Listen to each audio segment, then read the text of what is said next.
declining as a share of total employment. Change is all around, but how can we move away from unequal growth and towards a transformation that is fair, sustainable, and that can enrich the lives of all Africans? Now is the time to transform Africa at scale and at speed. The continent's growing population requires substantial resources from the global financial system, and so far it is not delivering. Due to insufficient resource mobilization, African countries have resorted to international capital markets, often on unfavorable terms that create debt vulnerability. Africa's debt has nearly doubled since 2010, and servicing it is now absorbing about 11% of government revenues. Poor credit ratings have made the international system even more unfair. African countries now carry interest rates that are substantially higher than more advanced economies due to perceived risks. Debt restructuring has become too complex, protracted, and costly, and poses a serious risk for countries dealing with debt distress. The present system's special drawing rights skews emergency funds towards developed countries instead of towards those who most need it. Reforming the global financial system will unleash the resources to finance at scale what Africa urgently needs for significant economic transformation. Welcome to the 2024 Annual Meeting's first thematic knowledge event. Together, let's explore how to achieve real financial reform. How can we make the system nimbler and enable it to close the rich-poor financing gap? How can Africa's resources be mobilized and receive their full valuation? Together, let's innovate and create reforms with transformational impact that can assure a fair, sustainable, and enriching future for all.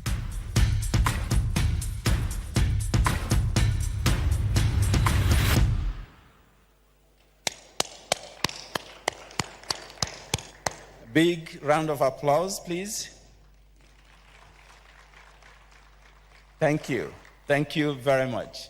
Without much further ado, let me welcome to the podium a man that does not need introduction, Africa's optimist-in-chief, Africa's evangelist-in-chief, Africa's development expert, unrivaled, Dr. Akinwumi Adesina, the president of the African Development Bank Group, to give his opening remarks.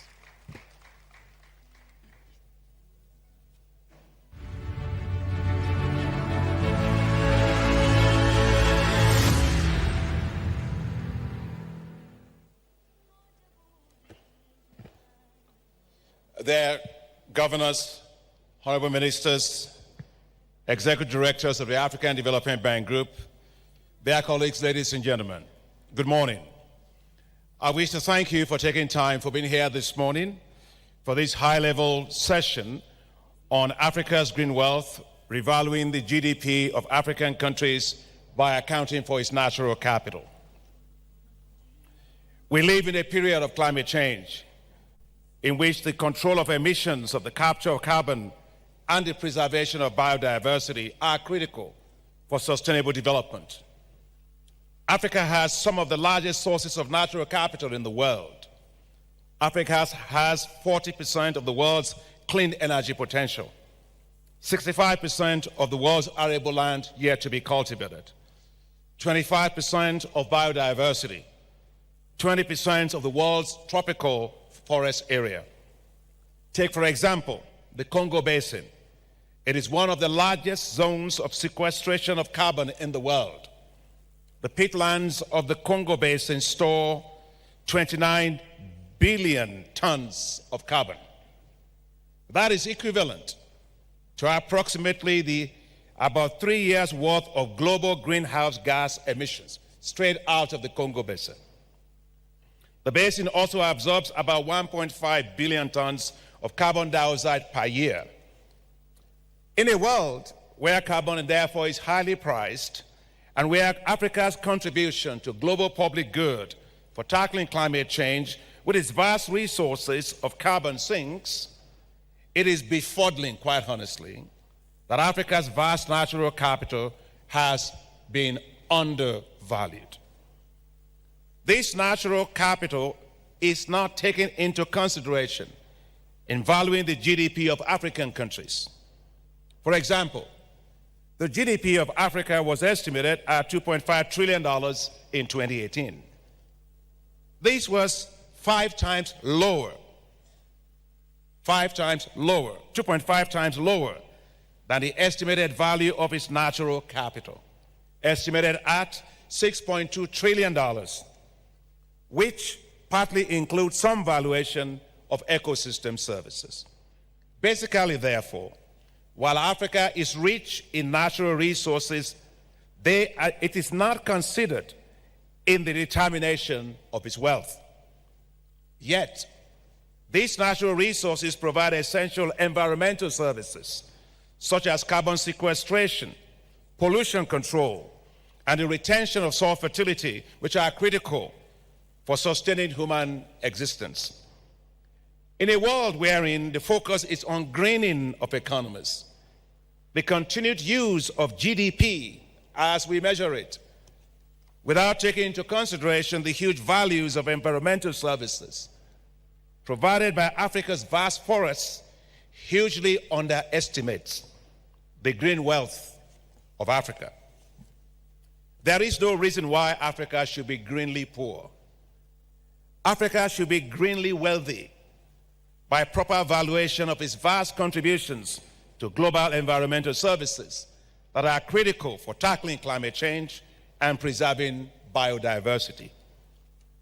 Africa, therefore, cannot be nature-rich and cash-poor. When the value of Africa's vast forests and environmental services are properly valued, the size of its rebased GDP, by that I mean taking into consideration, the value of the size of its rebased GDP, taking this into account, will be much higher.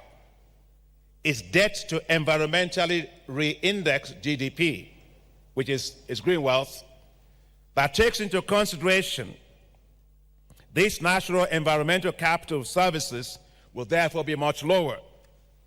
That means that the countries can have larger headroom to take more financing and invest those financing in the further greening of the economies, which is what we all want. Such a move is therefore very important for recomputing its overall debt sustainability. In addition, of the total value of global green bonds, which is estimated at $4.4 trillion globally, Africa issues less than 0.15%.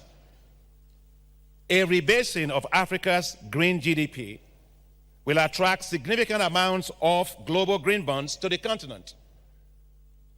Greening of the GDP will also have other benefits, including the development of carbon markets in Africa at country and regional levels, and the proper pricing of carbon, which will boost revenues for African economies. The additional green wealth generated will also be used to invest more in the greening of African economies. The proper valuation of Africa's green GDP is where the trillions of dollars we talk about, moving from billions to trillions, that's where the trillions are going to come from endogenously on this continent, based on proper valuation, which will come from to boost the wealth and financing of the continent. Unfortunately today, several African countries are giving away their vast amounts of land for carbon credits. Now, while this may generate some additional financing, it needs to be understood that Africa is a carbon price taker, and therefore is shortchanged by that process. While the price of carbon in Europe is high and could be as high as $100 per ton, due to the strict emission trading standards, carbon price in Africa, however, is as low as $10. You can see the divergence on that. The taking over of Africa's vast areas of land that is rich in carbon is what I call carbon grab. And they have 5 consequences. First, the countries are being underpaid for the carbon due to the undervaluation of Africa's carbon sinks.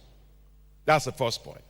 Second point, the sequestered carbon on the lands can no longer be used as part of the nation's nationally determined contributions. Third, the countries lose sovereignty over their lands. Fourth, the carbon sequestered over these lands and forests can no longer be used to rebase and revalue the green GDP of the countries. And fifth, the ongoing carbon grab in Africa is a lose-lose proposition. Therefore, it is important and it is time for Africa's green environmental assets to be properly priced to allow the continent to turn its massive green assets into wealth through their inclusion in the green GDP for Africa. This will raise massive financial resources for the continent, spur greater green investments, support the turning of economies green, and provide better policies for greening of African economies for sustainable development and drive sustainable debt management pathways for African countries. Clearly, therefore, the significantly higher revenues that Africa will generate from the proper valuation of its carbon sinks and environmental services will allow it to be able to service its debts while remaining green. This discussion you'll be having today is to get further perspectives and views on this issue. Already, the heads of state have called for this, and President Sassou Nguesso of the Republic of Congo is chairing this particular initiative together, as you had him yesterday, with President William Ruto. This came out of the Africa Climate Summit that was held here in Nairobi, Kenya. And I'm co-chairing there with them. There's a group of 11 heads of state that call themselves C11 that are on this particular issue.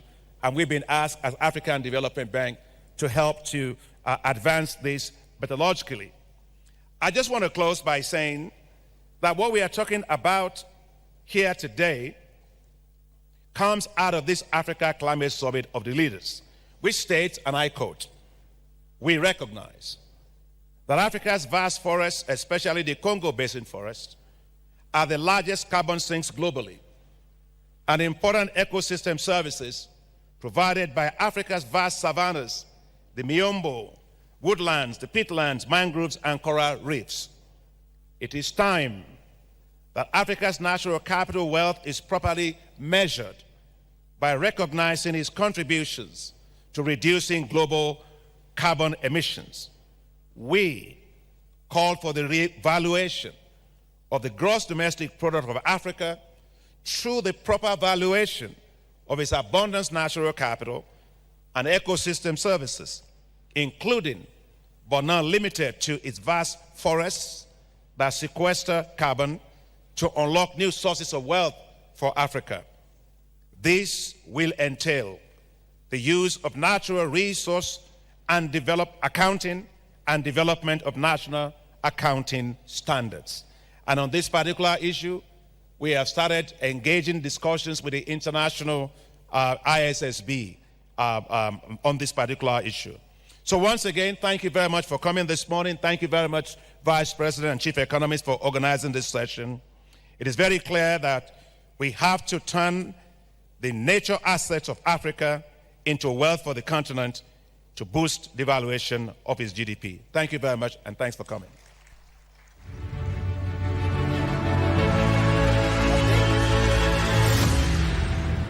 This demands a big round of applause for Mr. President Akinwumi Ayodeji Adesina. The call is very clear. Africa cannot be natural resource rich and cash poor. Stop the carbon grab. Make Africa's capital work for Africa's development. Proper valuation of Africa's natural capital and rebasing of Africa's GDP would help green transitions, risk ratings of countries, and probably make African countries natural resource rich and cash rich. On that note, let me call on our keynote speaker, Dr. Fatih Birol, if he is in the room. No, not yet here. So let me then transition quickly to the next session, which is a panel discussion on this subject. Let me call Honorable Sidi Keita to join us on the panel. Sidi, is he in the room? Not yet. And Miss Shanti Robin, thank you. A big round of applause for Miss Shanti Robin. Shanti was appointed Deputy Assistant Secretary, Multilateral Financial Affairs and Development, Directorate General of the Treasury, Ministry for the Economy, Finance, and Industrial and Digital Sovereignty of France in December 2023, having previously served as Deputy Director for the European Affairs, Directorate General of the Treasury in the Ministry of Finance, Economy and Recovery in France from July 2021 to November 2023. And before that, she served as Head of Regional Economic Service at the French Embassy in Madrid, Spain, between 2019 and 2021. She's also an alumnus of the National School of Administration, ENA, and the Institute of Political Studies of Paris in France. Welcome, Ms. Shanti Robin. Next, let me call to the stage the Minister, Mateus Magala. Honorable Mateus Magala is a Mozambican economist, engineer, and politician who served as the Minister of Transport and Communications of Mozambique since June 2022. He has previously served as the Vice President for Corporate Services and Human Resources of the African Development Bank from September 2018 until his appointment as a cabinet minister in Mozambique. Magala is also a former chairman of the Electricidad de Mozambique, the country's electricity distributor. Honorable Magala is an alumnus of the University of Sydney and Victoria University. You are very much welcome. Our next panelist is Mr. Fahad Hamad Al-Shulati. Is he in the room? I think we are running short of panelists today. Okay, so as we wait for that panelist, let us also welcome Professor Dr. Patrick Verkujen. Is he also in the room? Not yet. And Professor Lema Senbet, is he also in the room? Not yet. So I think we are running very short of panelists today. So let's just go on to the conversation with the colleagues that we have on the panel. Thank you.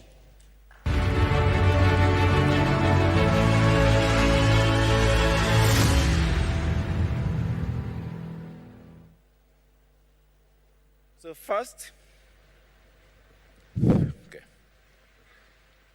let me turn to you, Ms. Shanti. What concrete steps do you think that the African and developing countries can undertake to transform their natural capital into wealth? so that they are both natural capital rich and cash rich. Merci beaucoup, monsieur le professeur. Je pense que je vais peut-être pouvoir prendre mon temps aujourd'hui, finalement, plus que je ne l'avais prévu. Non, je vais essayer de ne pas vous ennuyer, en tout cas. Je voulais d'abord vous dire merci beaucoup de m'avoir invité et sa valorisation, autrement dit, sur le capital et la richesse naturelle. Je me faisais une remarque en écoutant les propos when I heard the opening statement, I told myself that this is a subject, that there are measures and things that have been adjudicated, pour les ressources naturelles, il y a l'action. That this action that has to be taken regarding natural resources. Now, what is capital, natural capital? Well, these are forests, soil, water, biodiversity. These are all things that are present in Africa and that are fundamental for the economic development and the welfare of the people of Africa. I'd like to share with you two things that I could address your question, which are the key words and the key phases for succeeding in this transformation of nature into wealth. These two key words are protect and develop. Now, I will flesh those two ideas out a little bit. First of all, you should start by protecting natural capital in order to avoid the disappearance thereof, which will be disastrous for both the local community and will also deprive the economy of sustainable resources that are indispensable for the sustainable growth in time of countries. So you should protect the natural capital, but you should also develop those resources.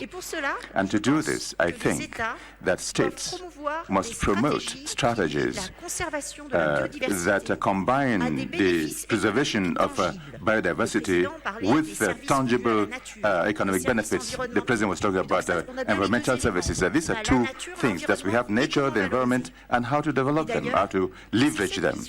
Besides, this is the vision that France defended during the negotiations of the World Biodiversity Framework in Montreal, and this is the vision that we try to defend and promote, especially with respect to COP16. Now, how therefore can we protect? How can protection and development go hand in hand? We're saying that those two things can be done in lockstep, as we can protect and also develop. I think there's nothing better than to give a few examples. I'll therefore give a few examples.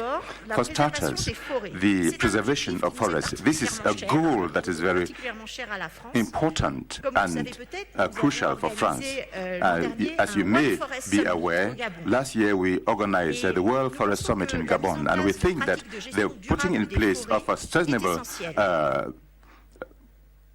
protection of forests is essential. We have another example. We strongly support the initiative that is the Congo Basin Statement.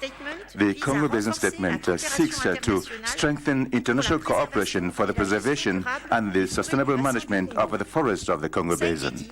This was set already. In Africa, the Congo Basin is one of the three major world forests, and it's important for the sequestration of carbon. So this international initiative is also key. One other example, agroforestry should be responsible. This is a practice, the practice of transforming natural capital into wealth. This also makes it possible to combine the sustainable management of forests, the integration of forests in the agricultural system. So, because this makes it possible also to manage additional wealth. So we should not oppose forestry protection and agriculture, which is necessary for feeding the people. Rather, we should actually combine forestry management with a sustainable agriculture in order to ensure food security. We can give other economic activities, for instance, ecotourism, etc. And third example, I think that we should use the levers of the private sector. Indeed, we need to stimulate financing. And to do this, we should give more value to carbon. For instance, to put in place a credit carbons as a high environmental value. This is how we can leverage nature. And France, together with the United Kingdom, launched a world roadmap for biodiversity credits. So as you can see, well, I try to illustrate what I think the two key words that we should take home, that protect and develop. And we should start with national strategies on the part of governments. Governments should have ambitious strategies that are necessary and that should be put in place by governments in order to reconcile those two imperatives. Once again, the two of them can go hand in hand. And this is possible, and this will also be made possible thanks to the actions of multilateral development banks, for instance, the AfDB, by working closely with climate protection. And this is where I think, Mr. Moderator, will be good for the world and for Africa, because we have only one planet. Thank you. Thank you. Thank you very much. The call also very clear. One key strategy to protect and to develop. Keywords: preservation of forests, beefing up agroforestry for sustainable management of forests and producing all the other ecosystem services that forests do give to us, but also harnessing biodiversity credits and an ambitious strategy for protecting and developing our natural capital. Another big round of applause to Ms. Shanti, please. And then let me transition to you, Honorable Magala. In your own view, Mozambique is a very natural resource-rich country. How would Mozambique turn this into wealth? Muito obrigado, Professor Rama, por organizar este importante encontro de mentes. Just a minute, please. Just checking the translation. Is it working for everyone? Okay. Go ahead. It's okay. Dizia eu, muito obrigado, professor Rama, por organizar este importante encontro de mentes e por convidar-me para participar neste. Pleased with the organization of this important event, and thank you for having invited us to take part in this event. Professor, Dr. I would like to thank Dr. Adeshina for his leadership role. And we should ensure that Africa should be included, or should think about its prosperity. These are very important subjects for our future. Dr. Adeshina has played a leadership role, which is a very important one, which should help us develop our continent as we would like to. So, that said, Mr. Moderator, I am going to give a few ideas on this issue that puts at the forefront the relevance of the topic of our discussion today. For starters, I am of the opinion, and I agree with Dr. Adeshina and the other heads of state that are present here, what they said about calculating the GDP, or calculating the GDP of Africa. I think there's a new paradigm that should take into account the requirements of the day. In particular, they should factor in climate change, and we should do everything to preserve our planet, which is our common heritage. I think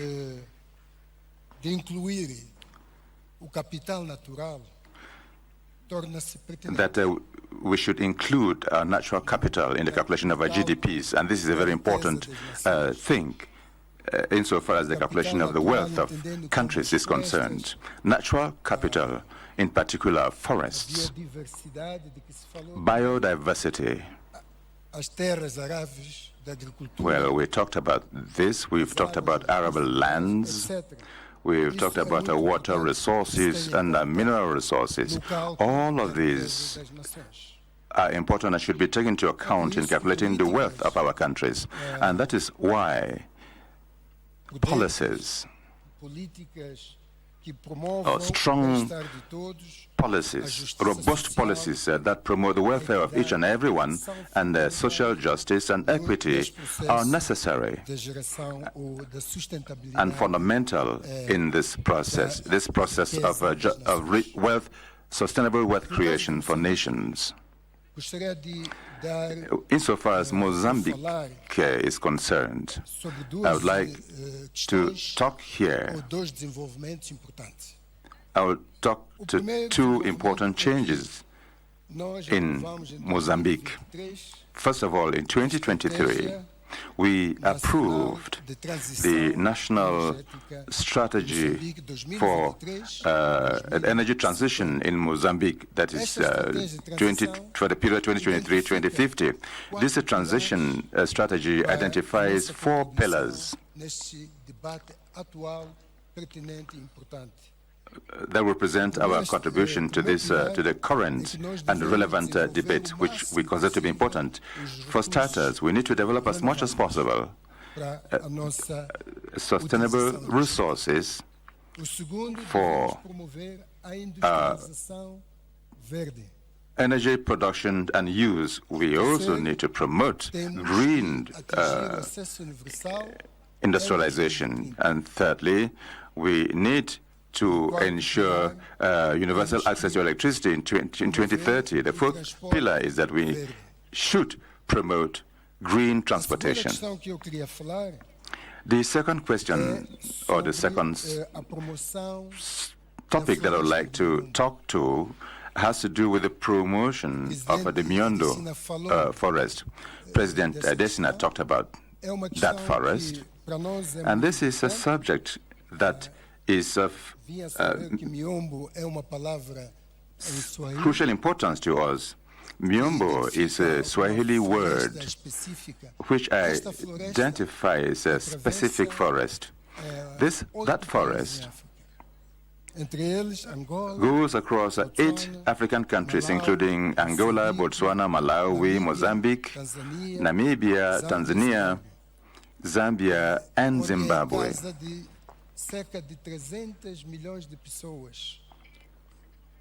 That forest plays host to about 300 million people, 40 million of whom live in the Zambezi region, which is which is in the Miombo forest.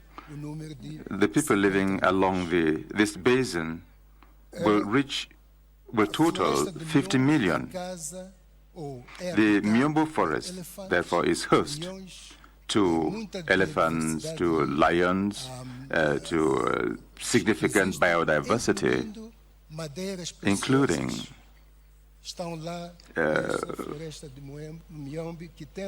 precious species of woods that are of high economic and social value. Miombo represents an opportunity for creating jobs for many rural families that live around and in those forests. In 2022, President Philip Sentimios and President Nyunaga met with other representatives of Angola, Botswana, DRC, Malawi, and Namibia, and Tanzania and South Africa in Maputo. They met there to talk about the Maputo Declaration on the protection of the Miombo forest and to see how they can leverage economic value from it. The government of Mozambique, with its president as a champion, promoted the Miombo, case in Sharm el-Sheikh, he launched this initiative, and in COP 27 in Abu Dhabi, there was an important meeting that was held where the Miombo forest was discussed. I do remember that President Adesina participated in that meeting with other leaders, and they underscored the fact that Miombo was a forest that had to be seen as a forest that shouldn't only be preserved, but that it has an important economic value for wealth creation. Last April, a conference was held in Washington where investors were invited to debate on how to invest in the Miombo forest. President Adesina talked about the value of the Congo Basin. About $55 billion is estimated to be the value of the carbon sequestration in the Congo Basin, and the Miombo forest can also be a source of the creation of wealth, and we should be able to calculate this. Mozambique has recorded significant progress in the measurement of the green wealth of the country. It is one of the few countries that already has a strategy for the development of natural capital. This is an important instrument which guarantees the generation of green instruments and the creation of green wealth. Finally, I would like to talk about a few actions that we have undertaken in order to develop the natural capital, or to give value to our natural capital. We have a few initiatives. We've undertaken a few initiatives. There are two of them that were already initiated in our country. The first one is called Debt for Climate Swaps, and the other is linked to carbon credits. The first initiative, that is the debt to climate swaps, well, what we try to do here is to transform debt into investment. And how do we go about this? We started a pilot project with Belgium where a portion of the debt that we calculated to represent about $2.4 million was converted into climate investment. We also consider that Mozambique has about 900 million euro bonds that can be used for this debt for climate swap initiative. Finally, during the past 15 years, insofar as carbon credit is concerned, Mozambique made investments, significant investments in the resources in order to generate carbon credits through the RED mechanism, that is the reduction of emissions and of forest deforestation and degradation. In 2017, we became the first country to receive $6.4 million from the World Bank through a facility called Forest Carbon Partnership Facility. We reduced well,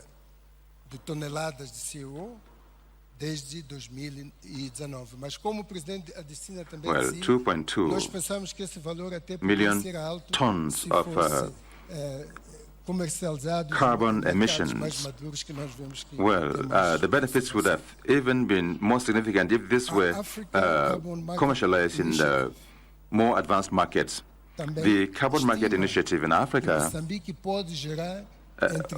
also considers that Mozambique can generate 10 to 25 million credit carbons per year with effect from 2030, with the value estimated at $200 or $500 million. These, therefore, are actions, concrete actions that have been taken that have taken place in Mozambique, and this is how we've taken a new approach in measuring our GDP. And so the wealth of nations can be calculated using this new approach, which would include the factoring in of natural capital. In conclusion, I would like to invite the African Development Bank, which, as we know, has a department that is in charge of natural resources. We'd like to invite it to promote initiatives that can guarantee or that can enable us to measure, or rather, they should adopt an index that can make it possible to measure the green wealth of nations. And we can convert this green wealth of countries into something that should bring economic benefits to the countries. And that should spur the development of our country and contribute to the preservation of the planet with climate financing actions. Climate financing is costly and should also be the subject of reform. Thank you for your attention. Thank you very much. Thank you very much. Honorable Magala. Big round of applause to Honorable Magala. He promised here African countries are already acting on it in order to make the green wealth of Africa work for Africa's development. Honorable Magala spoke about preservation of forests, tying in with what our first panelist talked about, and also the issue about having a national strategy for valuing the value of forests, investing in valuation, which is key for us to be able to know the value of our green wealth in order to convert it into wealth. But he also talked specifically of an instrument on climate and debt for climate swaps, and also the carbon markets. That gives me a good segue to transition to the Vice President for Power, Energy, Climate Change, and Green Growth in Africa. In your view, how would the carbon markets and using climate debt for climate swaps help in valuing, deriving better value from Africa's green wealth? Thank you very much, Prof. First of all, I think the hypothesis that we have that we could actually greatly enhance the value of our economies through our nature assets is borne by some real facts that I have here. For example, today, the value of the global carbon market is $1 trillion. And although Africa accounts for 23% of the forest carbon, to date, Africa has only accrued only about $200 million, which is about maybe 2% of the global carbon finance market. So in my view, I do agree that this is the way to go, especially considering that in the past, as part of the CDM mechanism, Africa only accounted for only 2% of the global CDM market. Carbon CDM market. So which means that throughout we have been shortchanged as far as playing in the market is concerned. And therefore, I do believe that in this current carbon market, we should be able to utilize the assets that we have. For example, if you look at just some of our natural resources, such as hydro. We have 350 gigawatts of hydro potential on the continent. We have only harnessed about less than 7%. If you look at solar, which President Adesina spoke about, we have 60% of the world's best solar potential, amounting to about 10 terawatts or 10,000 gigawatts. I think these are assets that we should be able to value, because I do believe that our hydro, our solar potential are part of our natural assets. And in this particular case, I would say that I am also aware of significant efforts that are being made to interconnect Africa with Europe and export some of these renewable energy sources that we are getting from, that we are going to be generating in Northern Africa. For example, I know there are two links that are being proposed to connect Algeria and Tunisia with Italy, as well as a number of cables connecting, again, in this particular case, Morocco with Europe. And this, I think, this will generate sufficient value that could go into complementing or enhancing the value of our, because of course it means that we will be able to generate significant carbon credits associated with those generation. I think I'll stop there, Prof. Thank you very much, Mr. Vice President. Big round of applause for Vice President Kariuki. Very practical suggestions being put on the table. African countries, basically, what I hear you say is use the natural assets we have to generate what we need in energy, in agriculture, and other things, but also exploiting the value of the carbon credits that we have within our natural forests and other natural capital that we do have.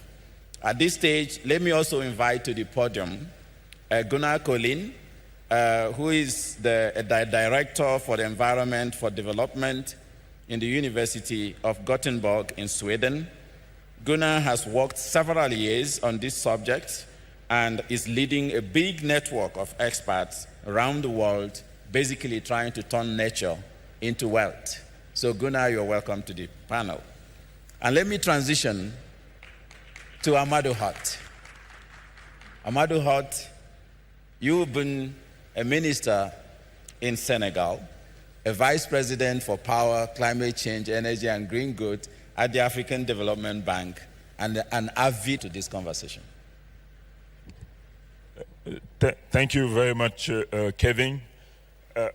For me, this is the most transformational initiative for Africa if we are to transform our economies, create wealth, and fast-track our development. Anything we can do to implement this initiative, I think will be, for me, the silver bullet in transforming the continent. So I would like really to congratulate Mr. President for having been a champion on this issue at least over the last 2 years, I would say. African governments have a very big role to play for me.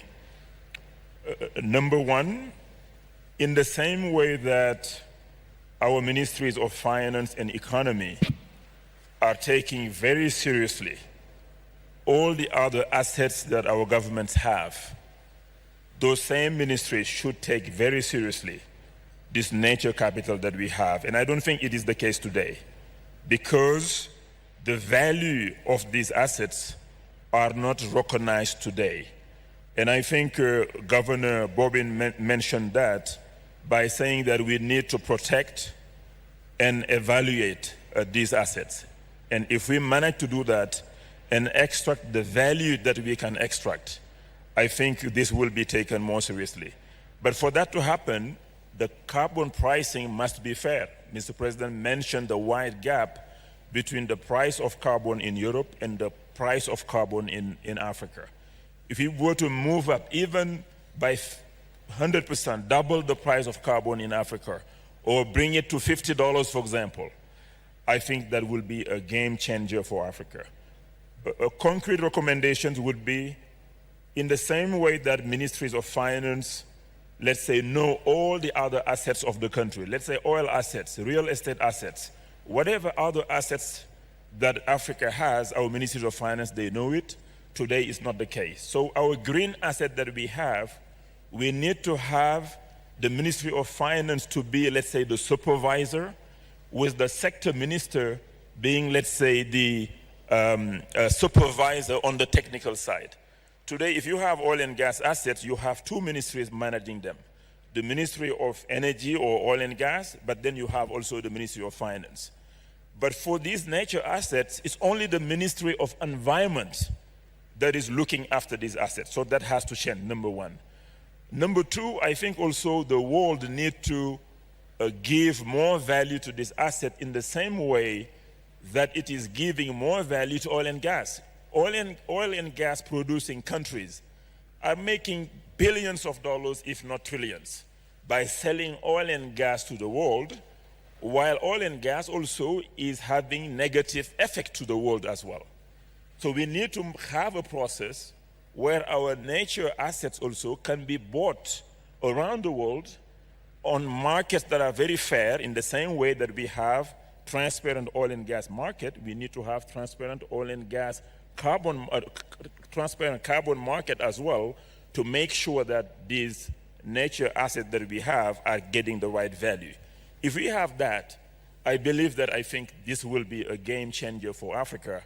And again, let's make sure that our ministries of finance and economy are really working closely with us to make sure that the carbon value of our assets is really taken into account. And last, when we reach that level where the carbon credit is priced properly, I think African governments and countries need to meet to agree on a formula so that all these African countries that don't have that value, that carbon sink, because it's not all African countries that will sort of benefit from this process.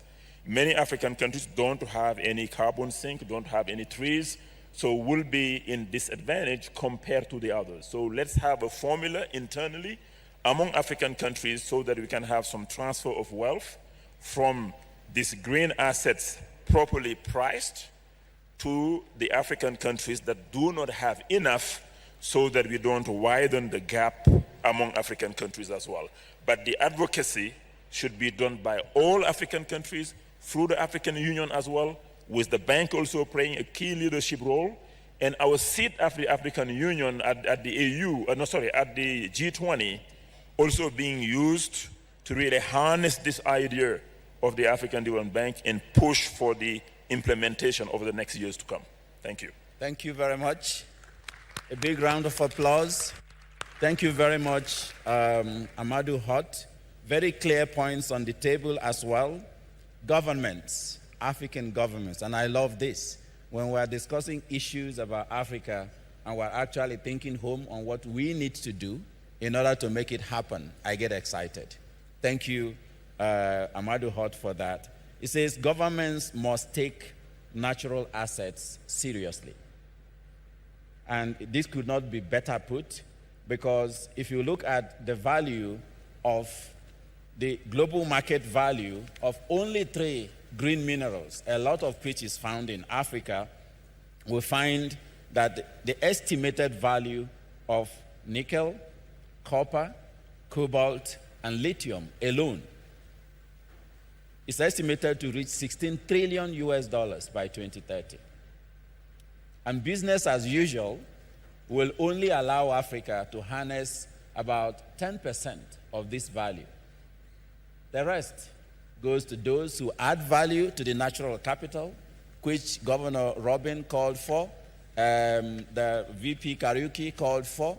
All the panelists have called for that. Second, if you look at our AUO 2022, the estimates of the carbon credits for African countries is about $4.6 trillion by 2050. Again, with clear pricing of carbon in the global markets having a fair pricing of carbon in the global markets, this will be tremendous wealth for Africa, converting the positive externality, the positive value, public good we will provide by sequestering carbon for the world, turning it into assets for the continent. And then, Amadou Hott, you also talked about a critical thing, that we should not leave the green wealth of Africa to ministers of environment. We should make it at the center stage of fiscal policy planning in countries by getting the ministers of finance to take the greatest asset that Africa has seriously. And then you also talked about advocacy. Advocacy is very important, and that will lead to why I've called Gunnar Collin to the table. Because while we know that natural assets are natural capital are natural assets, the transitioning of those natural assets to the GDP of countries has a lot of methodological loops that we have to work on to turn the stocks into flow. Because unless your tree becomes furniture, you don't get money from the markets for it. And as long as you are not making money, GDP will not measure it. And what do we do in Africa? Mostly, we sell logs of wood at very low prices, low value addition, and we import furniture at very high prices, high value addition. So you have a net negative contribution to our GDP for the assets we have. Gunnar Collin, let me ask you, having worked on this subject for quite a long time, how can we turn our stocks into flow? And how can we have a global methodology that is accepted in order to allow this feeding into the national systems of accounts so that it contributes to our GDP? The floor is yours. Thank you, Kevin, and thank you all for being here. This is such a timely event, and I really, as a globalist, and also I love Africa so much, I really appreciate how the AfDB is taking the lead on this. So this has, of course, been an issue for a long time. We feel that not enough attention has been given to these natural resources and ecosystem services. And of course, this has been boiling. GDP has been criticized for decades, we know that. And the AfDB is now looking carefully into how this could be done, and I'm supporting that work. So for some time now, and many of you are, of course, aware of that, there have been satellite accounts bringing first the central framework with the core resources. So that came more than a decade ago, and then increasingly there have been attempts globally to bring also ecosystem services into the system of national accounts in this so-called system of environment economic accounting, SEA.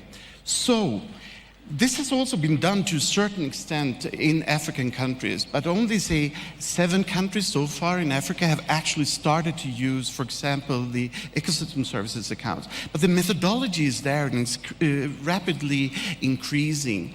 And there is also a lot of attention given to this. But what we really need now is much more capacity to actually do this. It's fantastic with the political commitment. That is essential. But that also needs to be translated into new positions in your statistics departments and new data collection. And the beauty of this, I think, will be not only reaching that final adjusted GDP number, but rather with all this data on board and all the analysis that your colleagues will be able to do with it, you will be able to manage these resources much better. And you will also then start to see this gap. I think the motivation by going from resource to more value added, with a better handle of the stock, you will also see, what you're losing if you're just ruining the environment, but also you will see the potential in bringing this to value added. Kevin, can I say something on the carbon markets too? Yes, please. Because here and in many other places too, there is a lot of expectation. And I was fortunate enough to work with the Vice President and his team last year on the African Economic Outlook 2023. And there we were looking at how the resources were utilized, but also the potential in international agreements. And we pointed out exactly this wedge that has been described here between the voluntary carbon markets on the one hand and for example, the ETS, which is a formalized market for carbon credits in Europe. And of course, as also the President here pointed out, the wedge is huge. But it is also huge for a number of reasons. And please remember, at the COP in Dubai, they didn't agree on the Paris rulebook on how to actually implement Article 6. So there's a long way to go. So I would really, really recommend the AfDB, but also the governments here in Africa to look carefully into how ready are you in terms of institutions so that you can really take stock, because now, unfortunately, there is a reason why there is a sale on carbon credits in Africa, and that needs to be addressed. I really would like to echo the President's notes that it's, this carbon grab. Sure, you need to be watchful now, but you also need to develop your institution so that you really can benefit from this. And you also need to put pressure on the next COP to come with very clear guidelines and finalize the Paris rulebook for the implementation of Article 6 as part of the Paris Agreement. I think I'll stop there, Kevin. Thank you very much. Big round of applause for Gunnar. We can see very clear things here. One is valuing the ecosystem services that this natural capital deliver so that can be included in the systems of national accounts. A lot of methodologies for doing this already exists. Gunnar and I have worked on this for like 20-something years, and many colleagues around the world. So those methodologies are there. It's now for countries to actually take those methodologies and apply them. And I'm happy to say that several countries on this continent are doing a lot of great work in terms of improving their natural capital accounting capabilities, including our host country today, the Republic of Kenya. Now, capacity building becomes, therefore, very central. Capacity building, not only for the ministers of finance to take it seriously as a national asset, but also for the national bureaus of statistics, for the statisticians to be able to now start working on how to do these natural systems of natural capital accounting, and then including them in their own social accounting matrices. Because until that is done, then it cannot be used for calculations of your GDP. But also, Gunnar also calls again for the same word, value adding. We need to add value to our natural capital, because when you do and turn it to produced assets, then it automatically gets into the market and it will be easily picked by your statisticians and put into your social accounting matrices. So it becomes a national asset in your GDP. But again, carbon markets. And what I'm hearing, voluntary carbon markets, and I'm wondering, we all talk about climate change and existential threat. We have climate COPs now for 27 years, going to 28 years. And the price, what's the product that we are trading on, which is carbon, we don't have a standard global price for carbon. Why is there that mispricing of carbon? Just like the mispricing of risks in Africa. Why is carbon costing less in Africa than in other parts of the world? There are several econometrics and economic reasons for this, but for us to take climate change and climate green transition seriously, we need to have a fair pricing for carbon. And because when we do, then the positive externalities of forests that sequesters carbon, a global public good that is being delivered, becomes a national good that goes into our national systems of accounts. And also for activities that actually create negative externalities on climate, which we all worry about, can then be penalized. And countries will take policies for climate transitions more seriously when the positive or negative externalities of their activities are considered.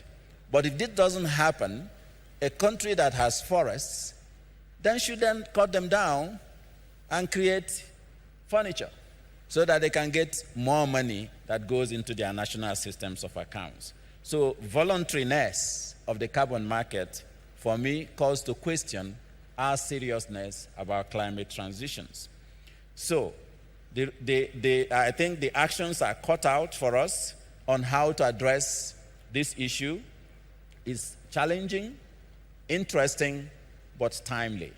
If we are serious about green transitions, we should be serious about including green assets into the green wealth of nations. And I'll echo the voice of the panelists in appreciating President Adesina, the visionary-in-chief for Africa, our evangelist-in-chief and optimist-in-chief, for pushing strongly for this to happen. And with that, in 2 minutes, I give the floor to you, VP Kariuki.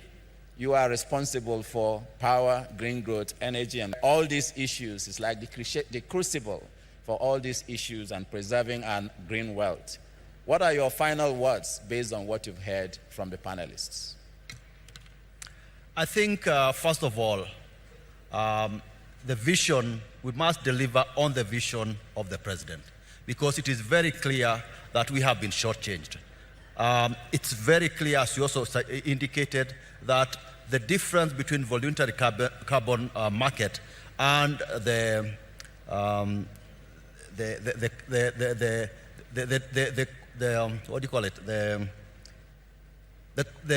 statutory carbon market, the price differences is too big, and therefore it's important that we make sure that we have mechanisms of ensuring that that disparity is closely bridged. That's number one. And number two, when it comes to the carbon credits that will accrue from the amounts of renewable energies that we have on the continent, as the president said, we have abundance of renewable energy. More than 60% of Africa's or the world's best renewable energy sources. We must ensure that the carbon credits that accrue from these investments are also priced correctly. Because as I said, under the Clean Development Mechanism that was there under Kyoto Protocol, those credits, Africa only accounted for 2%. And therefore, it is important that we have right pricing of these carbon credits so that at the end of the day, there is significant improvement in the revenue that will accrue from these investments, especially on renewable. And when it comes, of course, to the issue of looking at where we are going, especially on the carbon credits, yesterday we joined what was mentioned by Minister Magala, the Africa Carbon Markets Initiative. And the idea here is to ensure that we provide thought leadership on the continent on how we are going to be valuing these carbon credits. Because without that, without a concerted and coherent approach to the carbon credits, then we will always be underpriced. And therefore, this is something that we are taking leadership upon, and we will be working, of course, with your complex to make sure that the continent has a coherent approach on the valuation of these carbon credits. Let me stop there. Thank you. Thank you very much. Thank you very much. A big round of applause for those closing remarks. And with that, the call to action is clear. African governments to take seriously the Africa Carbon Market Initiative, African bureaus of statistics to take seriously natural systems, natural capital accounting, and including that into your national systems of accounts, the global community to listen and try to encourage and support this effort of greening the wealth of nations so that green transitions can happen faster. And let me again re-echo the President Adesina's appreciation of the support and advocacy by President Sassou Nguesso, President William Ruto, and many, many of our heads of states who have taken this seriously. I think the job is cut out for us, and let's make it happen. Thank you.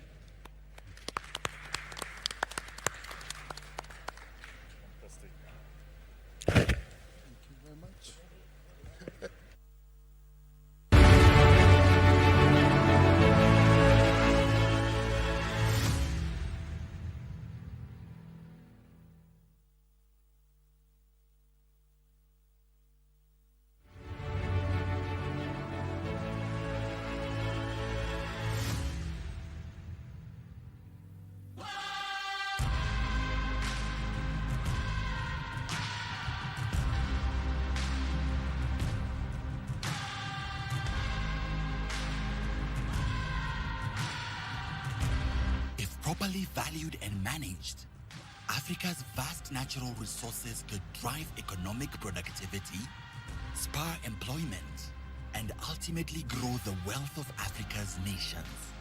Endowed with a natural capital estimated to be worth more than $6 trillion, it is time to explore how to enable Africa's economic transformation through measuring its green wealth, natural capital, and economic productivity. The search for minerals key to any global green transition offers unprecedented opportunity. But merely extracting and exporting raw materials without adding value means that at present, Africa accounts for only 10% of the total global value chain of these key green minerals. Africa must do better. Natural capital can be counted in many ways. One example, carbon sequestration, is poorly valued and seldom accounted for. The restoration and expansion of Africa's natural carbon sinks are not just an environmental imperative, they are an unparalleled economic gold mine. They have the potential to absorb millions of tons of CO2 annually, which should translate into billions of dollars if we were living in a fair world, improve livelihoods, and millions of opportunities across this continent.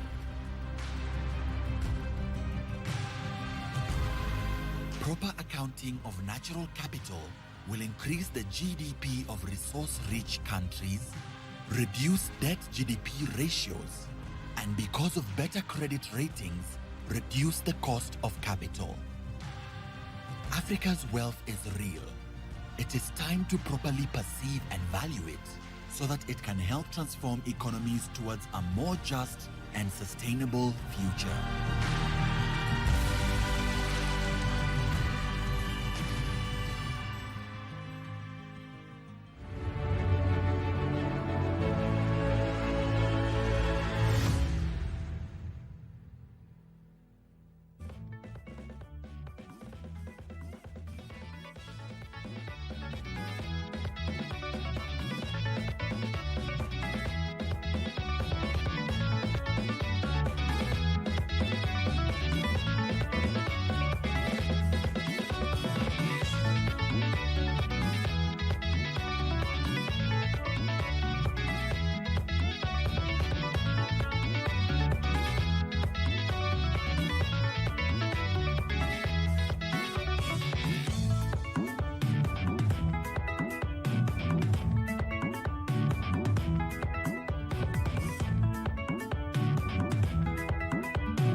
Welcome to Nairobi, Kenya.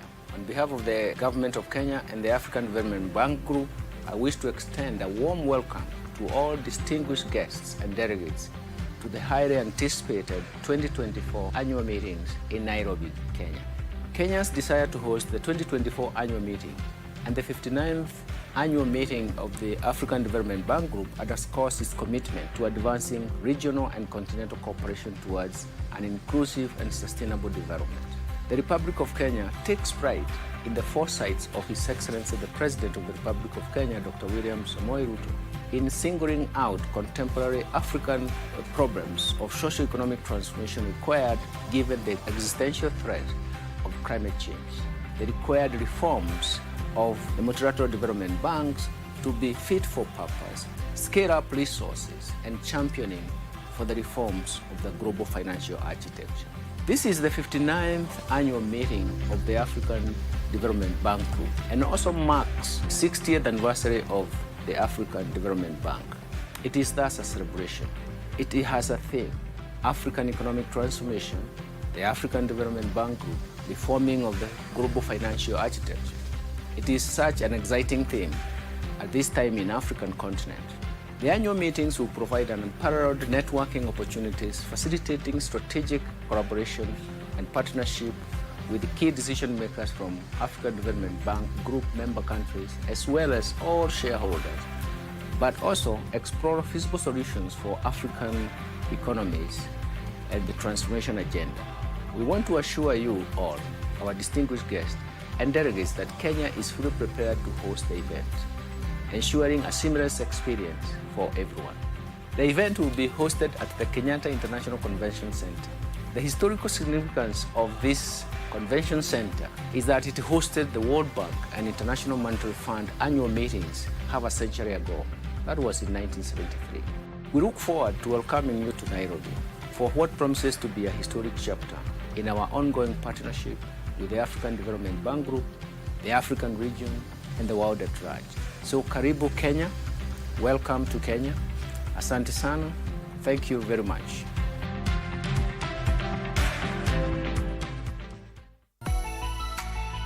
Tumewakumbuka. Kenya Revenue Authority is writing off penalties and interest on outstanding tax debt for tax periods up to 31st December 2022. Act now. Pay off your outstanding tax debt in easy installments by 30th June 2024 and watch those penalties and interests vanish. Scan the QR code or visit the KRA website for guidelines on how to apply. You can also call us on 0711 099 999 or visit any of the nearest KRA offices. This is a once-in-a-lifetime opportunity to set your tax records right. Anza upya na KRA Tax Amnesty. Kenya Revenue Authority. Tulipe ushuru, tujitegemee.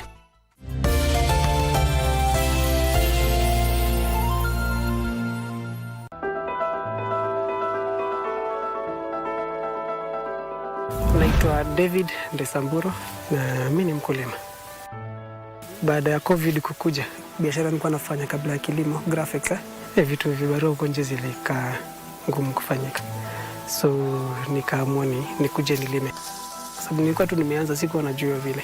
So nilienda kwa watu wa agriculture, wani advise on the right crops za kufanya. So wao walinidirect vizuri, wakaja akanionyesha. Then nikaenda nikakopa pesa kidogo kwa microfinance fulani. Na vitu zimekuwa tu zikikaa vizuri kwa sababu I can pay my bills vizuri. Napata ka extra cash na ninunua ng'ombe na ninunua vitu zingine. Na naona malengo zinaenda kufikia. Kutokana na hii kilimo nafanya, naajiri watu at least 5. 2 permanent na hao wengine ni vibarua. Mimi kama mkulima wa machungwa na limao sijapata changamoto ya soko kwa sababu ile tunatoa sisi kama watu wa Taveta haitoshi hata soko yetu. So hata wao wanakuja tu wenyewe. I don't even go to the market. Sema tu sasa nafani pande mingi kwa sababu soko iko. Sio kama kitu venye tulikuwa tunasikia kitambo. Azin kilimo ni wale watu hawajaenda shule, wako kijijini wamechapa. Kilimo ni biashara nyingine smart. Kitu vijana tu wanafaa wafanye ni patience. Azin vijana tuko patient. We just want to do it on Monday, make it on Tuesday, become rich on Wednesday. Hiyo ni ngumu. Naenda kwa drawing table, una seek advice kutoka kwa watu ambao wako na experience ya kilimo. It's a good business. Sisi vijana tuimarishe kilimo, tujenge Kenya.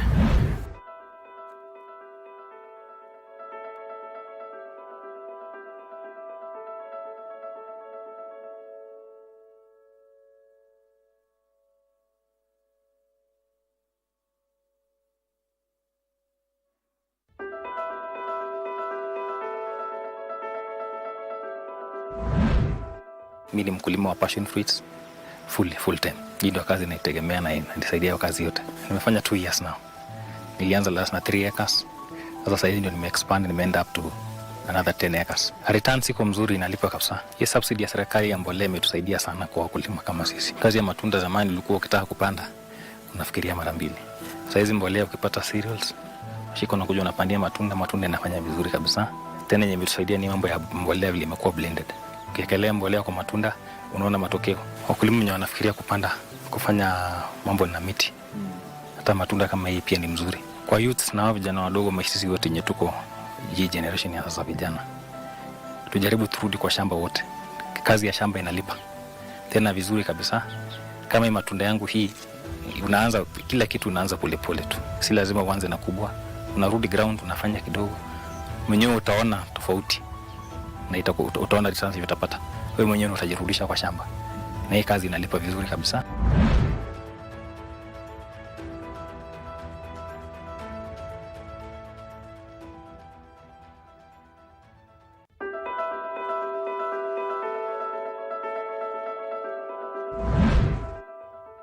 Mimi kwa majina naitwa Mejuma Hamisi.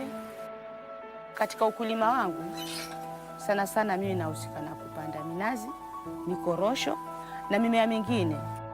Mimi kama mama nilikaa nikafikiria haya maisha sio ukae tu mama nyumba kingoja kuletewa, lazima ufikirie ni mbinu gani pia wewe ambao unaweza kutumia kuweza kulea watoto na wewe mwenyewe pia kuishi vizuri.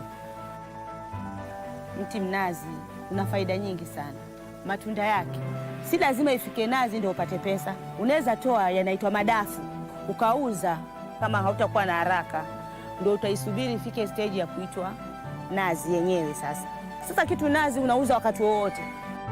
Kijiji hiki kizima kinajua mimi nauza nazi na wote wanafuata nazi kwangu.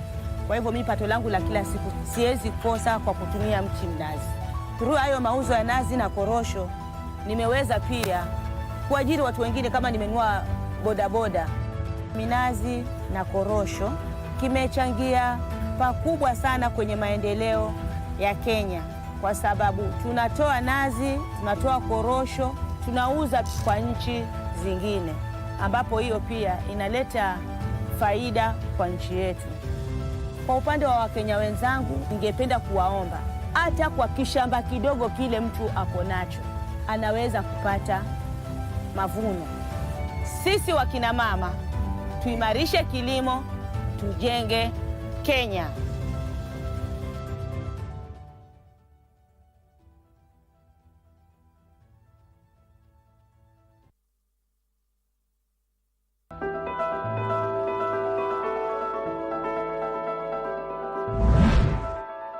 Mimi ni mkulima wa avocado. Ukulima inaitwa parachichi. Mimi nilianza hii ukulima 2021 baada ya kulima mahindi kwa miaka mingi. This is the way to go, kwa sababu hii umekuwa umezuia maneno ya climate change, at the same time umepata fruits, umepata pesa. So you use one stone to kill two birds. Umepata fruits na umeimprove maneno ya climate change. And the beauty of the shamba, as you can see now, market so far so good, ni mzuri. We have a lot of companies, we can sell locally and we can sell internationally. Market iko sawa for now. Watu wameanza sasa kujua avocado ni nini. Top tracing fertilizer tumepata, and very soon we are planning to top trace this avocado. Tunaambia serikali kama wangejikaza, kwa sababu watu wengi sasa wamepanda, wameenda hii ukulima ya avocado. Wangejeka factories, tungefurahi sana. Na tufomie cooperative societies ambayo ita control our brokers wasiharibu bei. So ningewaambia wa Kenya, hasa wakati tunaposherehekea Madaraka Day, wahimiza ya kwamba turudi kwa ukulima. Wengine wafanye ukulima ya parachichi, wengine wafanye ukulima ya mahindi, wengine wafanye ukulima ya horticulture, kwa sababu ukulima iko na manufaa kubwa sana. Sasa tuko katika mambo ya bottom up economy. Kurudi shambani si ushamba, bali ni kukuza uchumi wa taifa letu la Kenya.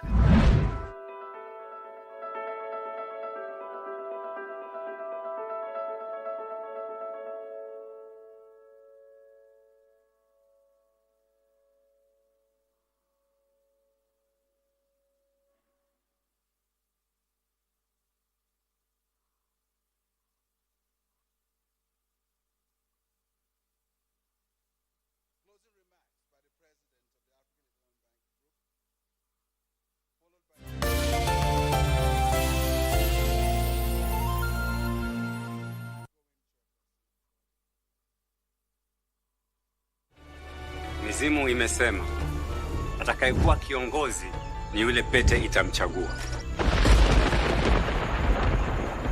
Bahari imechafuka.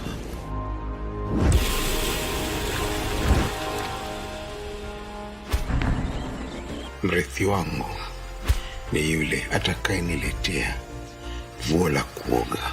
Sasa na hili vuo wachana nalo, wakati wake umepita. Pete hii ni ishara.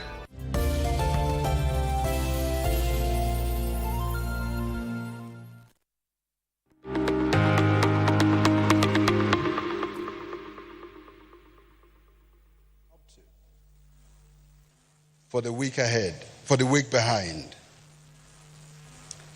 And thereafter there will be a picture of the new bureau with the Prime Cabinet Secretary, the outgoing chairperson, and the president of the bank group. Without further ado, ladies and gentlemen, excellencies, please join me in welcoming a revitalized and energized president of the African Development Bank Group, President Akiwumi A. Adesina, to make his remarks.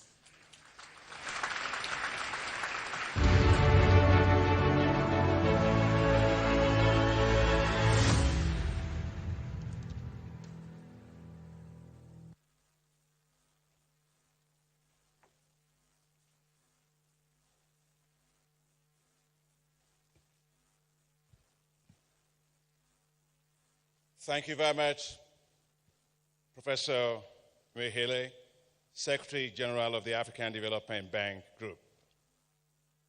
Your Excellency, Honorable Musalia Mudavadi, my dear brother, Prime Cabinet Secretary and Cabinet Secretary for Foreign and Diaspora Affairs, Honorable Professor Njuguna Ndungu, Cabinet Secretary for Treasury, the Governor of the African Development Bank from representing Kenya, and of course, our very able, dynamic, hardworking, reflective, and really, really very wise Chairman of the African Development Bank Board of Governors.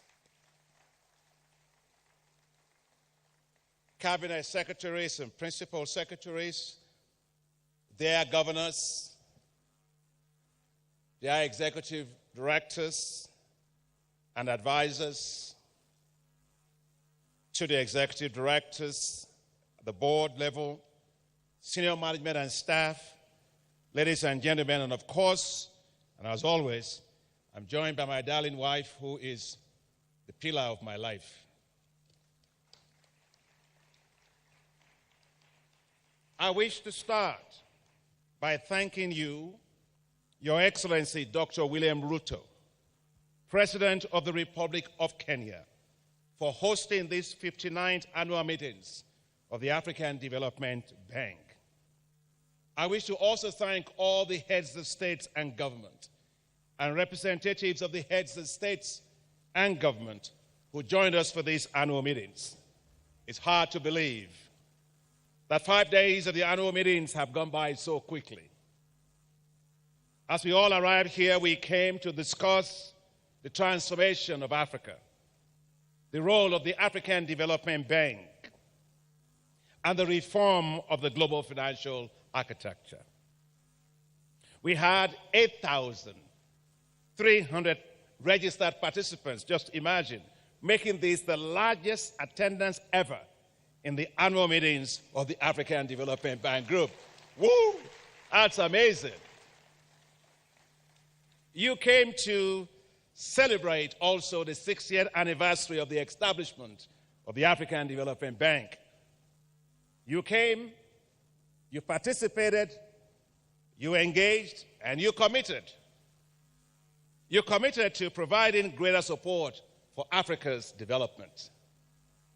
You committed to greater support for the African Development Bank.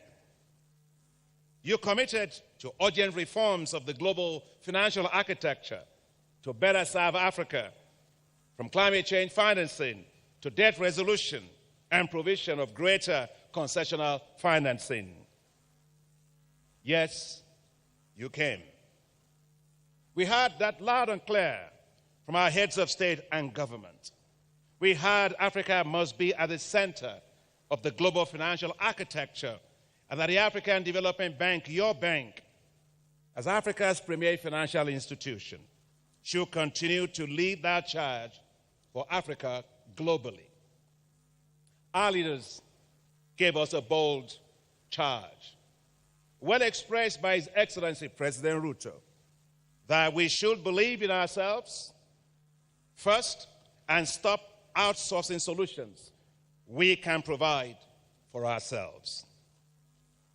That we should believe in African institutions as they believe in us. That we should write a new narrative for Africa. That we should support the establishment of the African Credit Rating Agency to assure proper and fair ratings of African sovereigns and non-sovereigns. That we should work to ensure better valuation of the green wealth of Africa and its inclusion in the gross domestic product, GDP, of the continent, so Africa moves away from being nature-rich and being cash-poor to being nature-rich and wealthy green. There was consensus that to achieve Africa's structural transformation, there's need to focus on improving the macroeconomic environment, domestic resource mobilization, improving tax collection, digitalization, formalization of the informal sector, tackling illicit capital flows and corruption, and improving the capacity of countries to better negotiate taxes and royalties that are due to them from their own natural resources. Africa, we heard from President Paul Kagame, cannot afford to move slowly, and that the growth of Africa will feed the growth of the rest of the world. Our leaders not only encouraged us, but they also showed support financially. President Ruto's announcement of $20 million to the African Development Bank for fund was a huge testament that African countries are walking the talk. Thank you very much, President Ruto. You, our governors, provided incredible support for the bank. The governors' dialogue, which lasted for over 6 hours, sorry we had to keep it that long, but it was a very important subject. That was a demonstration of your resilience, actually, to have stayed that long, 6 hours. But most importantly, your individual and collective commitment as shareholders to the African Development Bank, your own bank.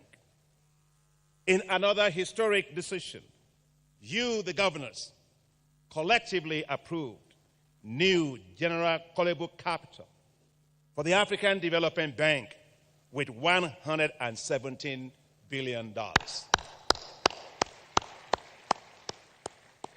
What a momentous occasion. What a show of confidence. What a show of commitment. Dear governors, you showed yet once again that you believe in the African Development Bank. Your extraordinary support will make the bank stronger while maintaining its AAA as it drives the accelerated development of Africa. You showed governors commitment to the bank to be bigger, bolder, and better. Your decision has lifted the authorized general capital of the bank, your bank, from $201 billion to $318 billion. The bank is now bigger, and we will be bolder and better. The reform of the global financial architecture was at the heart of every discussion in the meetings, from panels to informal discussions over tea, over coffee, over meals, at dinner, at lunch, except on the dance floors. And on the dance floors, the conversations were completely different. We were encouraged by the recognition and appreciation of the leadership role of the African Development Bank on financial innovations globally, including on the hybrid capital on the global capital market, the first ever by a multilateral development bank, as well as our work and leadership on synthetic securitizations, as well as portfolio risk insurance, among many.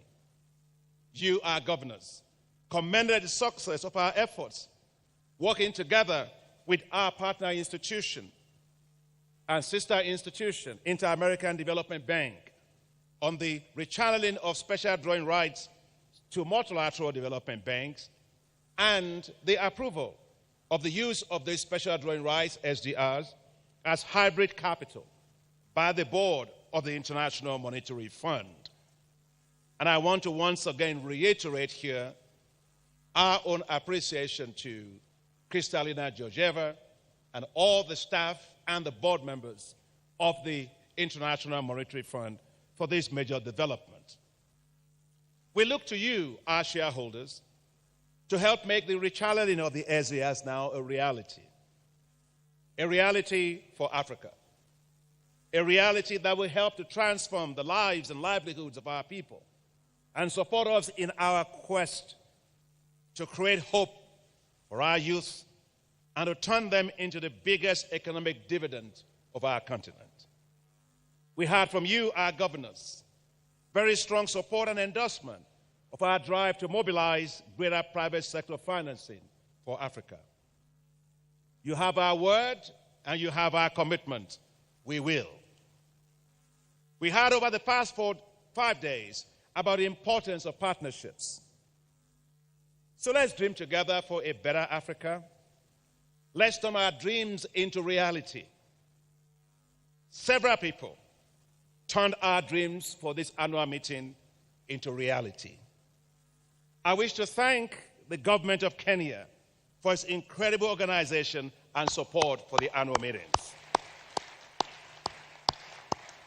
The first-rate team put together, ably led by Professor Ndungu, the Cabinet Secretary for Treasury and the chairperson of our Board of Governors and Governor of Kenya for the African Development Bank Group, did a fantastic job. How can we thank enough James Muhati, right over there, Permanent Secretary for Economic Planning and the team leader. Keep on standing, please. Yes.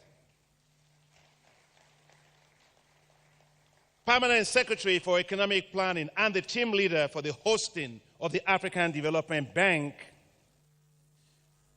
work here, these annual meetings here at the bank.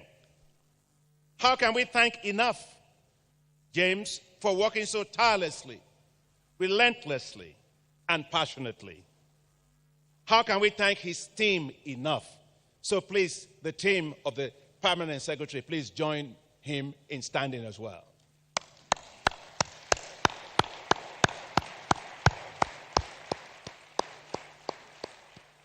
Thank you. How can we thank enough the Permanent Secretary of National Treasury, Dr. Chris Kiptu, for his strong support even yesterday night while we were there in Safari Park, there were documents flying over the table between him and the cabinet secretary because they are in their budget approval process. And yet, he came. And yet, he danced. Yes, he participated. Thank you very much, Permanent Secretary, National Treasury. I would like to thank the entire cabinet and all the local organizing team of the Treasury, and I want you all collectively to please stand, now led by the Cabinet Secretary. Mr. Cabinet Secretary, you and your team, please help me in thanking them. Thank you. Thank you. Thank you, thank you, thank you. Thank you very, very much. Now, I did tell you that when I was asked what I will miss the most when my term expires next year, I didn't have to think twice, as I told you in my opening statement, that I will miss my staff the most. So I would like to thank the entire team of the African Development Bank for their exceptional work, for their working together with the Kenyan team that helped to deliver these impressively successful annual meetings. Please, my staff, please stand to be recognized.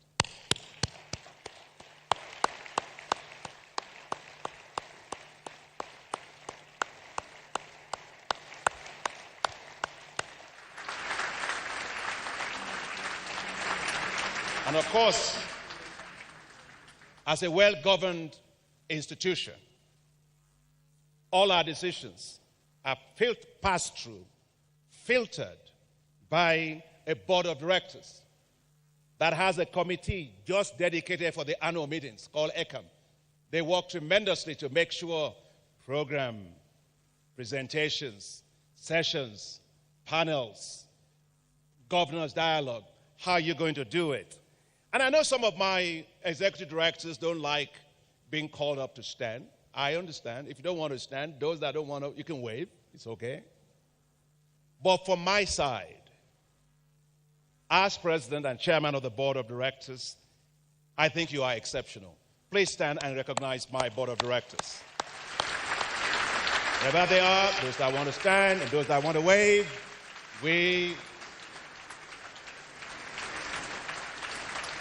thank you. You know, I was talking to the cabinet secretary that the job of a permanent secretary or cabinet secretary or minister of finance is actually quite an interesting job. When you go to parliament to go ask for money, you become like a violinist. And you go out and you say, they ask you all the questions, and His Excellency Mudavadi used to also be Cabinet Secretary for Treasury, so he knows what I'm saying. So you take your violin out, and they ask you all the questions, and you say, yes, yes, yes, yes. And then they give you all the money. And then you go back to your offices, and all the ministers start coming. Everybody wants more money. Everybody wants increase in budget. And you take your violin out, and you say, no, no, no, no. And this was told to me by the Minister of Finance of Morocco. So I just want to thank you for using your violin to say, yes, yes, yes, yes. And that's how we can have such a great annual meeting. And also for my board of directors for always using that part of it, at least for this annual meeting, to say, et on parle après. Thank you to the staff of the Kenya International Conference Center for their great work for making us to work in very comfortable environments. Thank you very, very much. Thank you to the interpreters who helped us to understand ourselves. Thank you to the security from transport, the protocol teams, the health teams who supported us and who provided warm hospitality. Yes, our meetings have been long. They had to be. Guess what? We are in Kenya. Kenyans always do marathon racing. And they always win. And please, if you're into long-distance racing and you get onto any stage and they tell you a Kenyan is there, Kenyan row number 1, 2, 3, please pack your tracksuit and your spike shoes and go home, because they are going to win first, second, and third. But, you can clap for them, yes? But I just want to say that the rest of us that cannot do 5,000 have an advantage over you. I don't see how Kenya can beat Nigeria in soccer. And the reason is very simple. The stadium is too short. So it takes 5,000 meters for a Kenyan to warm up. Before they warm up, we will have scored all the goals and taken the cup. It's been a marathon of meetings. But we also had another marathon of dancing. Oh, my goodness. Yesterday, well, I mean, you governors, I have dancing governors too. They support us, but these guys can dance. As the annual meetings now come to an end, we leave with Kenya with hope and excitement. Hope for a brighter future for Africa. Hope for a brighter 60 years ahead for the African Development Bank Group. Maybe, as President Ruto said, in 30 years, we might be back here again in Kenya to celebrate 90 years of the African Development Bank, because you were there for the 30th, you were there for the 60th, and I agree with the Cabinet Secretary and the President that even if we are walking on walking stick, maybe in 30 years, we'll be back here for you to do that. But thank you, because we enjoy your hospitality. We've enjoyed our time tremendously in Kenya. We live with such fond memories. Now, all that remains for me is to wish you, dear governors, delegates, safe travels back home. Thank you so very much. Merci beaucoup. Muito obrigado. Shukran. Asante sana.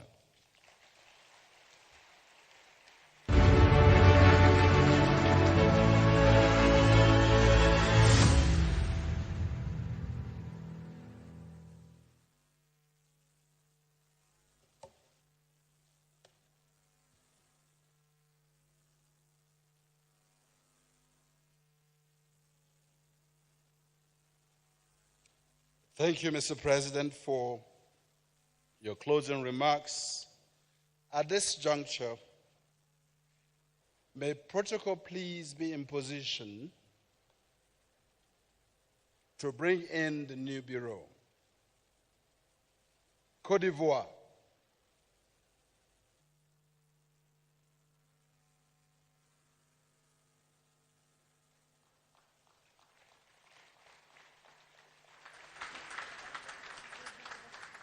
China.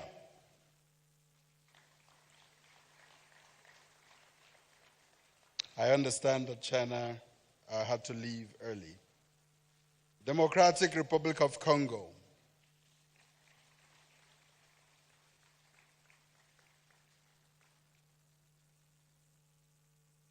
In the new elected bureau, Côte d'Ivoire is chairperson, China is first vice chairperson, and Democratic Republic of Congo is second vice chairperson. Excellencies, ladies and gentlemen, may I now invite the Honorable Professor Njuguna Ndungu, AfDB Governor for Kenya and the outgoing chairperson of the Boards of Governors, to deliver a statement.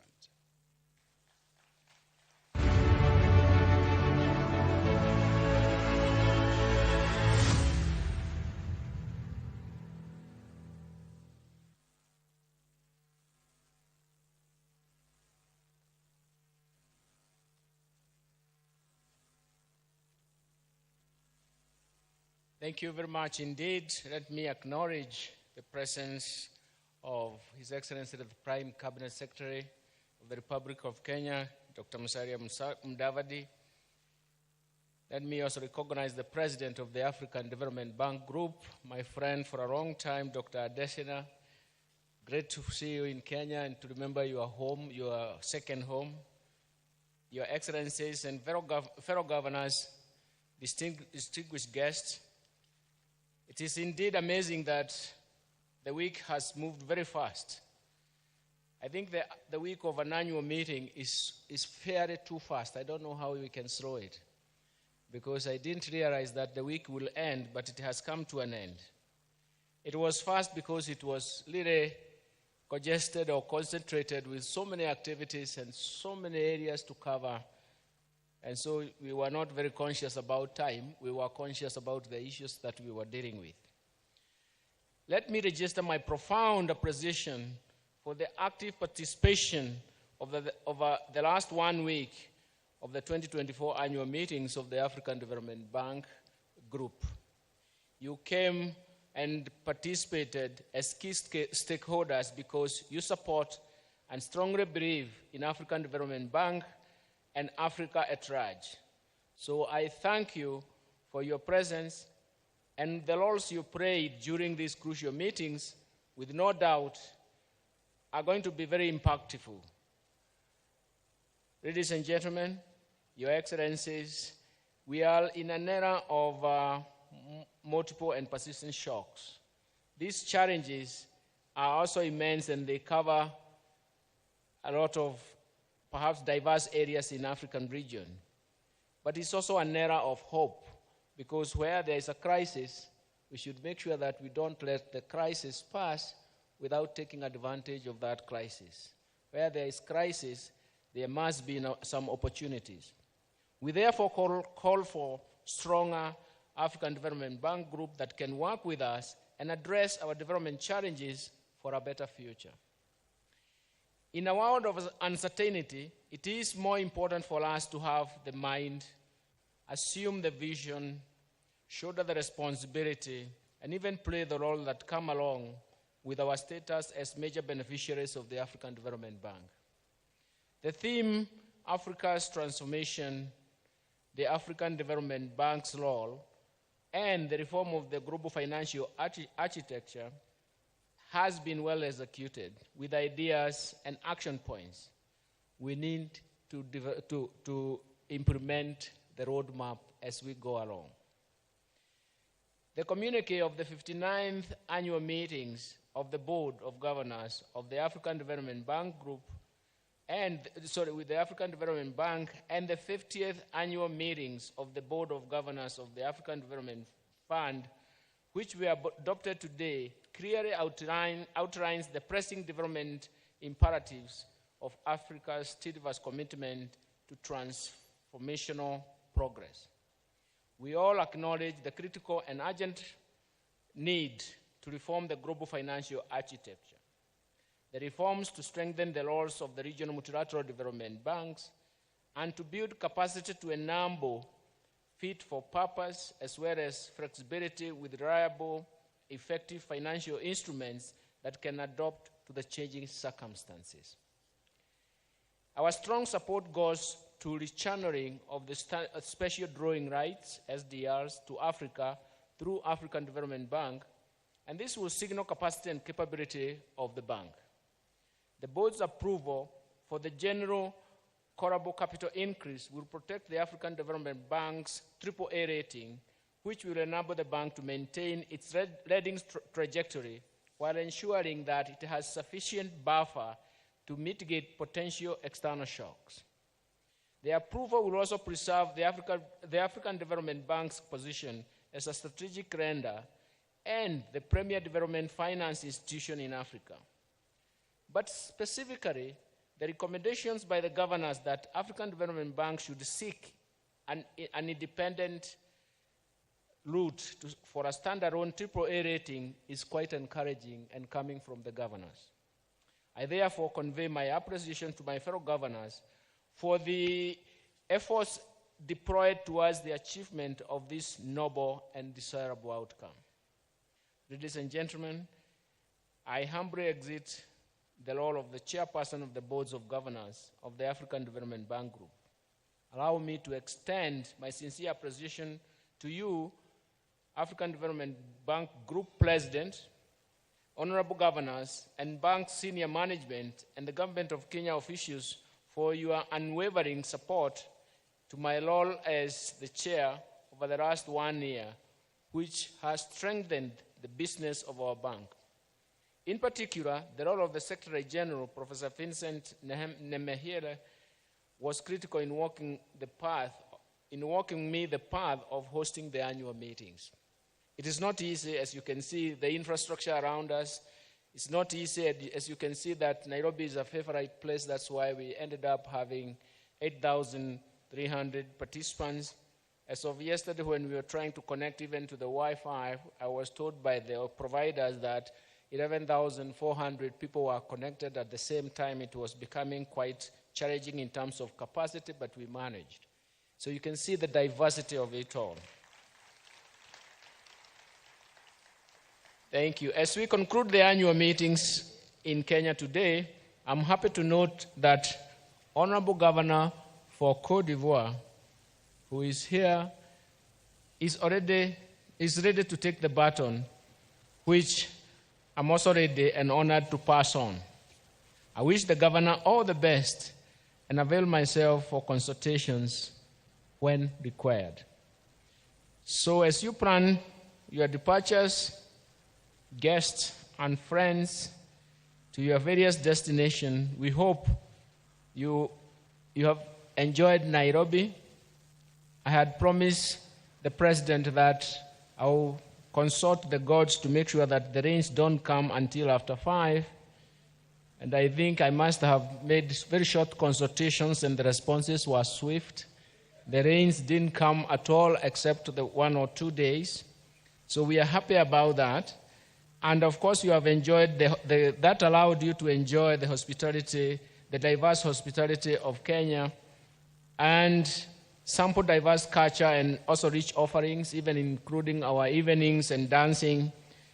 And Kenya being one of the leading tourist destinations, you can attest to that the tourists really enjoy themselves if we could manage to enjoy even so retro after work. Otherwise, it's my singular honor at this point to wish you safe travels back home. And again, we meet again in the next annual meetings in Côte d'Ivoire in 2025. But in the intermediate, in the process of between that time and now, we know the commitments that we have made with our bank and the commitments that we need to implement for our bank so that our bank becomes bigger, better, and bolder. So we will continue with those responsibilities to implement the propositions we have agreed in this year's annual meetings. So for me, it's to say, asante sana, thank you very much. Kwaheri, when you go, that is goodbye in Swahili. And it's an honor to have you around here, and it was an honor to be your chairman. Thank you very much, and good afternoon.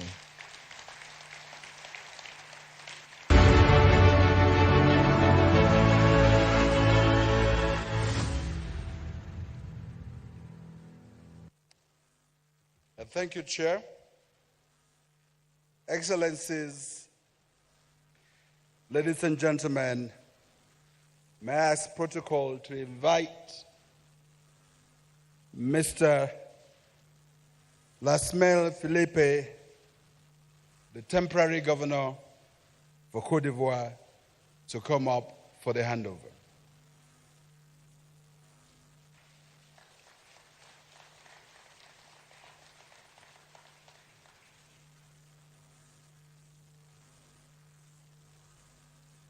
And protocol, could you please deliver the flag for a handover?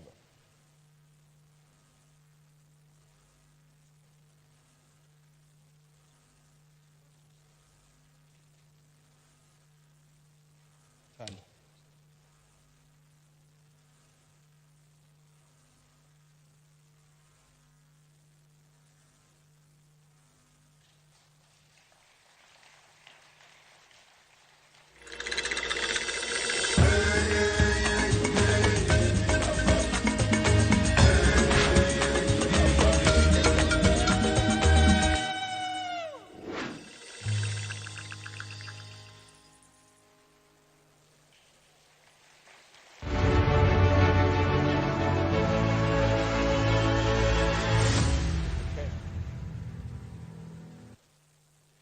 Thank you so much. Thank you very much. The handover is made. I can see CS maybe served in the military. He's trying to fold it like the military do.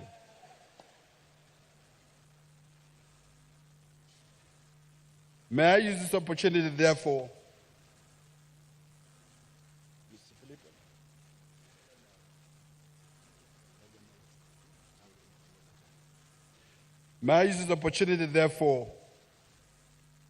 to invite Mr. Lasmel Felipe to deliver his acceptance speech, or rather, the acceptance speech of Côte d'Ivoire.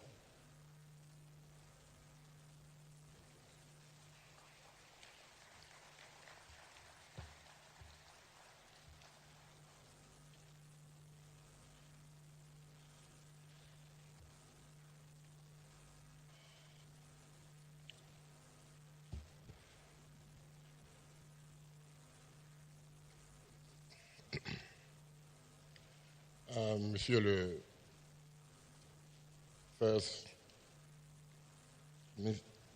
Minister Cabinet, Monsieur le Président du Conseil des gouverneurs du groupe de la Banque africaine de développement, les gouverneurs représentants du Kenya, Mesdames et Messieurs, Bank, Governor Professor Njuguna Ndungu, Honorable Governors of the African Development Bank Group, the President of the African Development Bank Group, Executive Directors, distinguished delegates, ladies and gentlemen.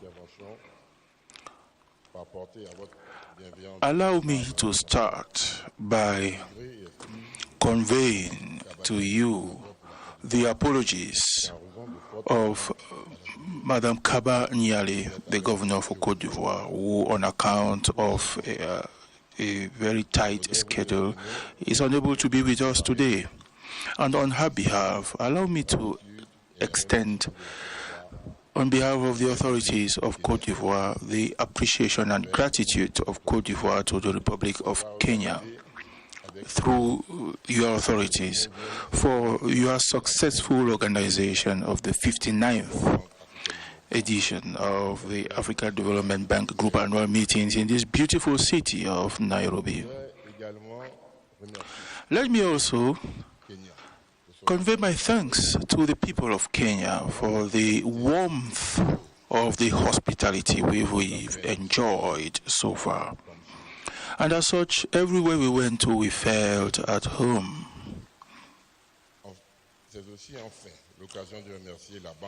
It is also an opportunity to say thank you to the bank bringing us here today, at the helm of which is President Akinwumi Adesina, as well as Professor Njuguna Ndungu, outgoing chairperson of the Board of Governors, for all the efforts made since we last met in Sharm el-Sheikh in Egypt till this day.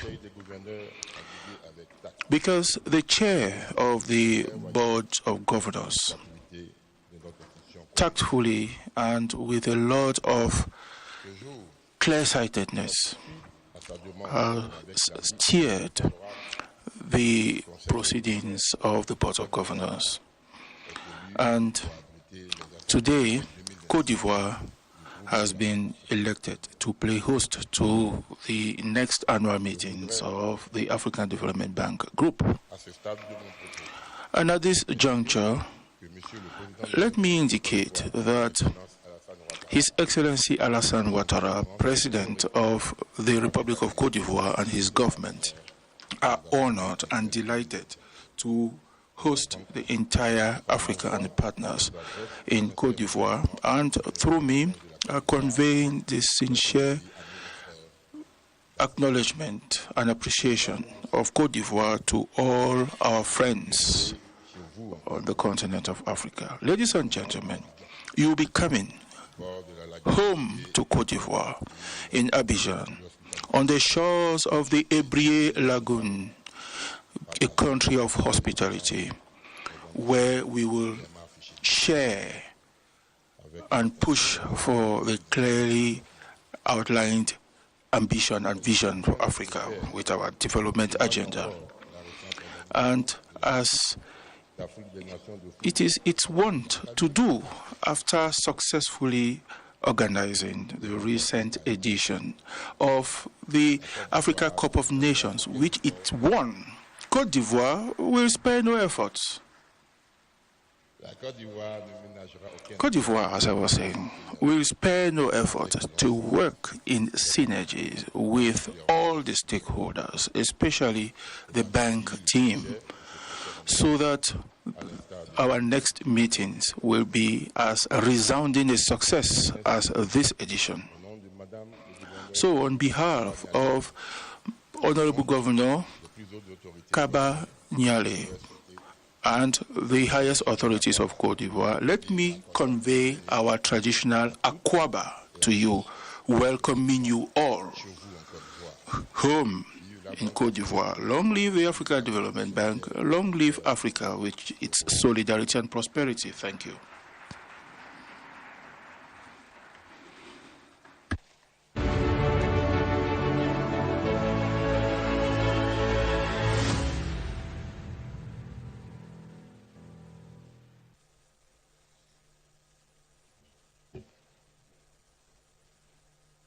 Thank you, Temporary Governor for Côte d'Ivoire, for such a wonderful acceptance speech, and of course, rubbing it in on President Adesina that Côte d'Ivoire won the Cup of Nations.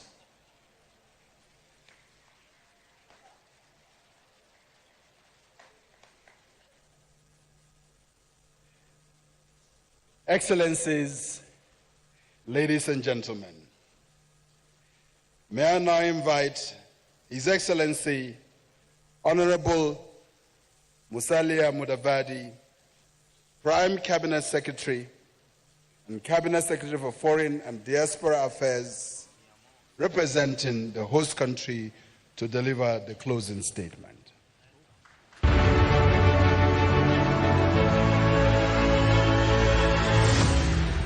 Thank you, Mr. Secretary General.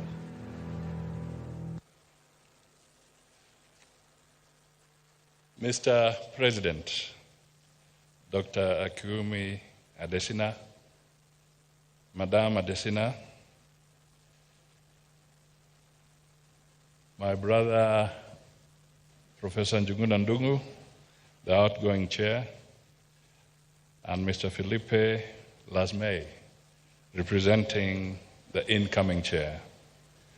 Your Excellencies, African Development Bank governors and alternate governors, representatives of the African Union Commission, honorable ministers, heads of regional economic communities, heads of international, bilateral, and regional financial institutions, delegates and shareholders, executive directors, government officials, and staff of the African Development Bank.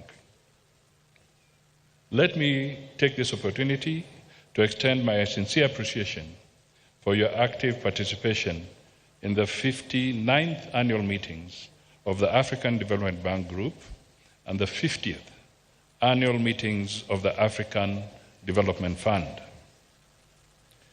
We have witnessed a record registration of over 8,300 delegates. If you add the number of visitors who may not have registered but were here, I don't know what the figure will come to, which is a testament of commitment towards the bank's vision and agenda and the suitable position of the host as a regional hub. The theme of this year's annual meetings, Africa's Transformation, the African Development Bank Group, and the reform of the global financial architecture, provided a unique platform to address Africa's challenges and opportunities at the highest decision-making levels. The engagement of the heads of state and government in the presidential dialogues high-level plenary sessions for the launch of the bank's flagship publication, the 2024 Africa Economic Outlook, and the thematic knowledge events underscores the critical role of both technical and political goodwill in the transformation of our economies. The theme also resonated well with the need to reform the global financial architecture to be responsive to the needs of developing countries. The envisaged economic transformation in the continent requires substantial resources to be achieved. However, the global financial architecture, as currently structured, may not be adequately aligned to deliver on the required resources. This is why Africa is rooting for a financial model which shall ensure that countries have fair and significant access to affordable and long-term concessional resources in order to close the financing gap and realize the envisaged social and economic transformation. The financial architecture we advocate today for Africa should strongly integrate the most challenging development issues of debt sustainability and climate vulnerabilities while enabling the continent to achieve the Sustainable Development Goals and Agenda 2063 commitments. I am happy to note that the bank's vision for the continent, underpinned through the high fives, strategies, and the objectives of the newly adopted 10-year strategy, 2024 to 2033, provide important basis towards the achievement of these critical continental objectives. Recycling of special drawing rights. We wish to thank the IMF Executive Board for approving the recycling of special drawing rights to multilateral development banks for use as hybrid capital. It took a long time to get to this point, and we therefore congratulate the IMF for overcoming strong opposition. Now countries must recycle their SDRs to the multilateral development banks. I am glad that the African Development Bank and the Inter-American Development Bank already have proposals on the table to accept countries' SDRs as hybrid capital, which they will leverage fourfold to increase lending to support a wide variety of projects that will advance progress towards the Sustainable Development Goals. We encourage other MDBs to follow suit. The only limitation imposed by the IMF is that no more than SDR 15 billion or about US dollars 20 billion can be used as hybrid capital. But there is a potential for USD 80 billion of badly needed lending power in the MDB system. The escalating debt burden, compounded by effects of climate change and the pressure to unwind these effects in readiness for economic transformation, is critical to provide affordable and concessional long-term financing. The imperative for a strong replenishment of the 17th cycle of the African Development Fund of US dollars 25 billion cannot be overstated. This will complement support from the International Development Association, IDA, the World Bank's concessional window in supporting the low-income countries. To support this call, the government of Kenya, as you have already heard, has committed to contribute US dollars 20 million to the African Development Fund. We therefore call upon shareholders of the bank to deliver the ambition of a strong ADF. I also wish to extend my appreciation to our development partners for enabling capacity to tackle the multiple development challenges, including food insecurity, the effects of climate change, fragility, rising debt, and economic vulnerabilities. We renew our strong support for putting in place the enablers necessary to leverage the equity of African Development Fund in the international capital markets while continuing discussions on options to ensure the fund's long-term financial sustainability, including the retention of best practices for financial and risk management. Ladies and gentlemen, I wish to extend my heartfelt appreciation to Dr. Kiwumi Adesina, President of the African Development Bank, for his exemplary leadership and unwavering dedication and transformation of the bank to effectively address the pressing development challenges of African economies.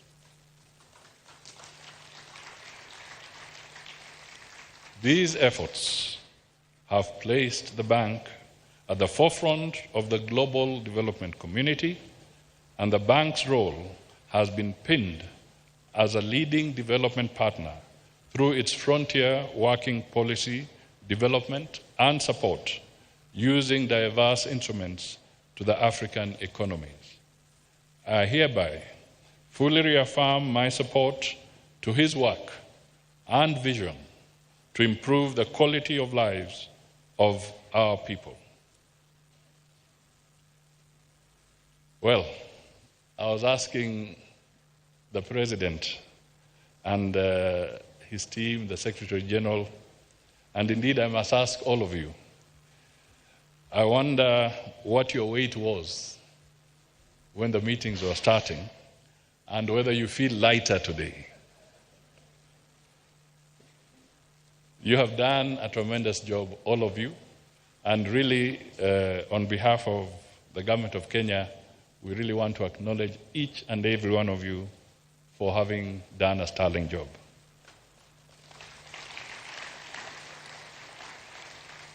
On behalf of His Excellency, the President of the Republic of Kenya, Dr. William Samoei Ruto, the government of Kenya, we feel honored and privileged to have successfully hosted the 2024 Africa Development Bank annual meetings during an important time in its history that is marking its 60th anniversary.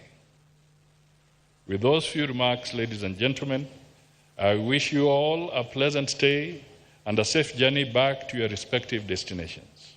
It is now my honor to declare the 59th annual meetings of the Board of Governors of the African Development Bank and the 50th annual meetings of the Board of Governors of the African Development Fund officially closed. I thank you all.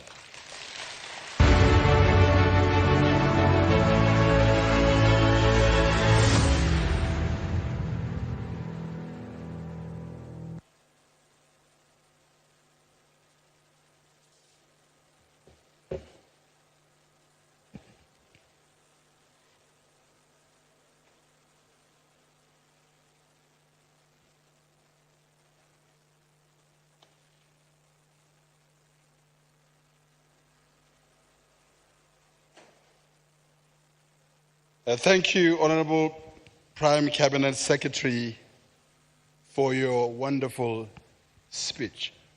What some of you do not know is that the Honorable Prime Secretary was once the Governor of Kenya to the African Development Bank Group.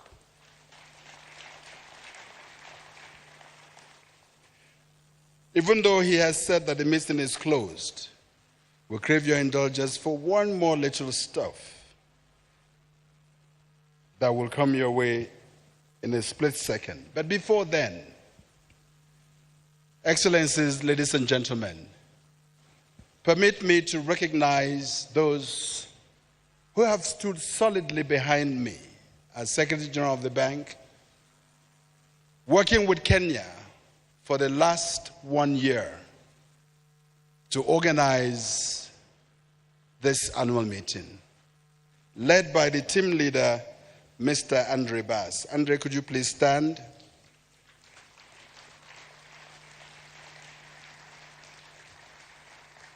May I also call upon all members of the annual meetings planning committee of the African Development Bank Group to please stand.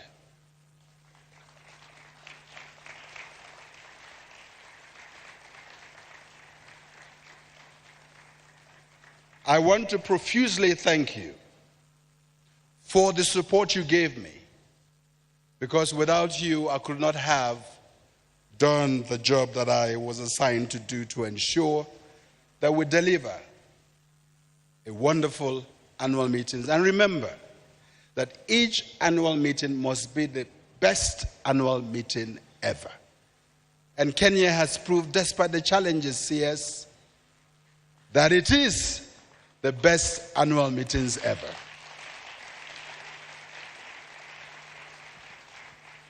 Without further ado, may I please ask the technical team to show us what you've been up to in the last 1 week, the best of the annual meetings.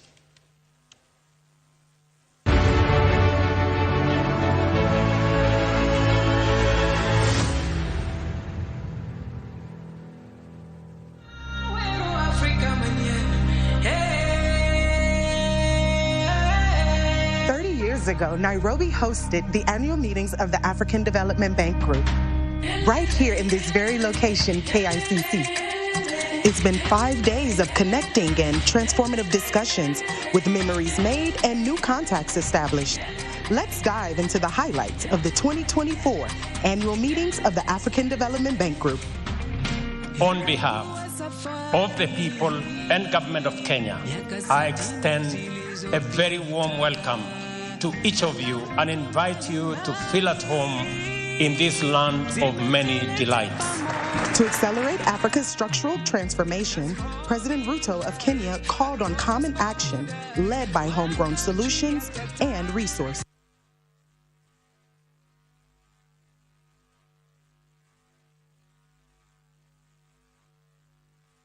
We strongly support the proposal to rechannel special drawing rights through the Africa Development Bank as endorsed by the Africa Union's Assembly of Heads of State and Government. And his message was shared by the bank president. Not only are we reforming, but we are also changing how we work together as a system to deliver greater impacts at scale. In a few decades, the only place in this world that will be having a growing middle class is Africa. Macroeconomic stability is a necessary condition to be able to do the structural transformation. During a day-long governors' dialogue, the governors discussed strong recommendations to mobilize the private sector to accelerate Africa's development. The unveiling of the 10-year strategy, the launch of the African Economic Outlook, and the approval of other flagship documents, like the annual report and the African Development Effectiveness Review, were also key. So multiples of what we get is leaving the continent annually for things that African countries can address. If you want to go fast, go alone. If you want to go far, go together. Income generation is important for various reasons. First, it allows us to reinvest into the bank a portion of that income, which is going to be used to fund additional projects.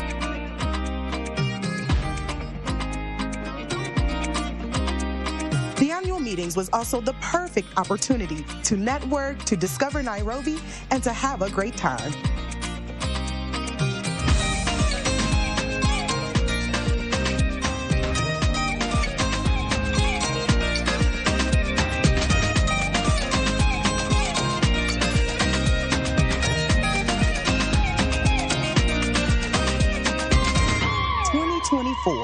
Marks a year of both celebrations and nostalgia. as the African Development Bank celebrates its Diamond Jubilee. They had a dream, promoting and accelerating the economic and social development of African countries. 1 year after, in 1964, I was only 4 years old. The first board of governors of the in Lagos, Nigeria. So started the journey of hope for Africa. Bon anniversaire pour la BAD, et je vous remercie. This 60th anniversary is an important milestone. Congratulations to the Africa Development Bank. The Kingdom of Eswatini sincerely congratulates the African Development Bank on its 60-year anniversary. Wow, there's been a lot to unpack. Over 5,700 participants, 21 plenary and knowledge events, 64 side events, 207 media representatives from 130 media houses, all working together towards Africa's structural, economic, and social transformation. As we close the curtains on the 2024 annual meetings, join us in September as we celebrate our 60th anniversary, and meet us next year in the city qui est le plus doux au monde, Abidjan, Côte d'Ivoire. We'll see you there. What will I miss the most? At the end of my 10-year term, next year, I didn't have to think far. I said, my staff, you're the best. Thank you for all that you do every single day.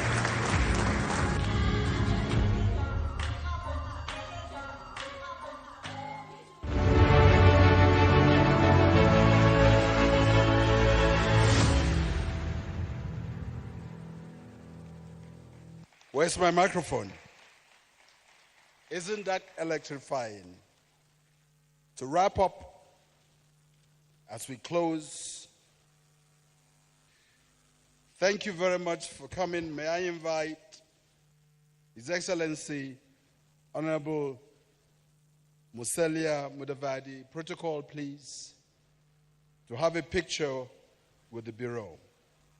Also invite Honorable Professor Njuguna Ndungu, the outgoing chairperson. May I invite the representative of Côte d'Ivoire. May I invite the president of the African Development Bank Group.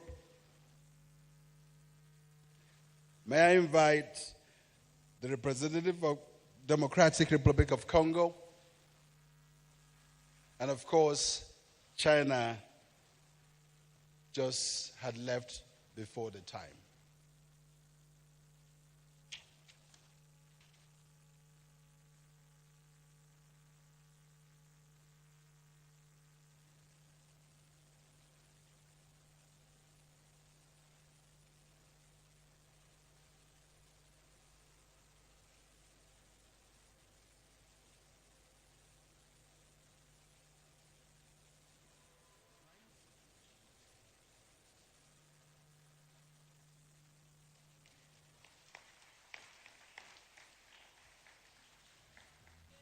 Thank you very much.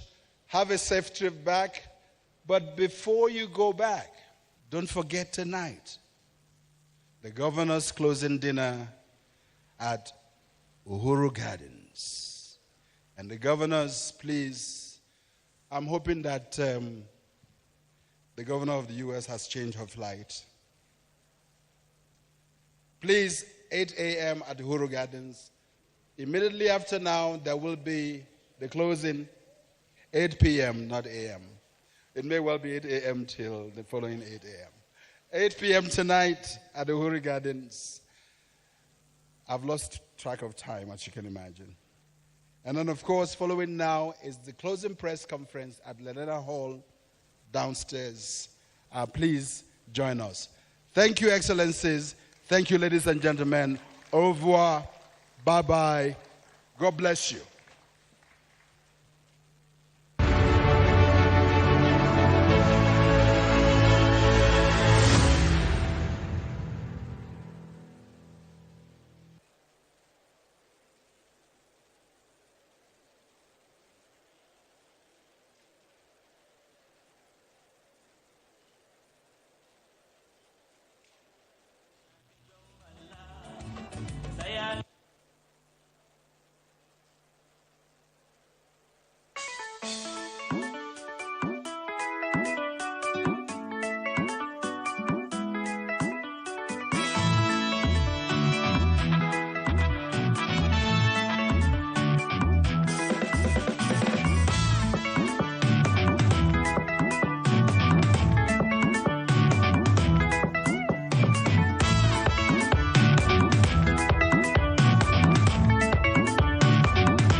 And after 5 days of serious and deep conversations here at Kenyatta International Convention Center, the annual meetings of the African Development Bank Group is finally coming to a close this afternoon. We are looking out for the much expected communique, which is going to be read out by the President of the African Development Bank, Akinwumi Adesina.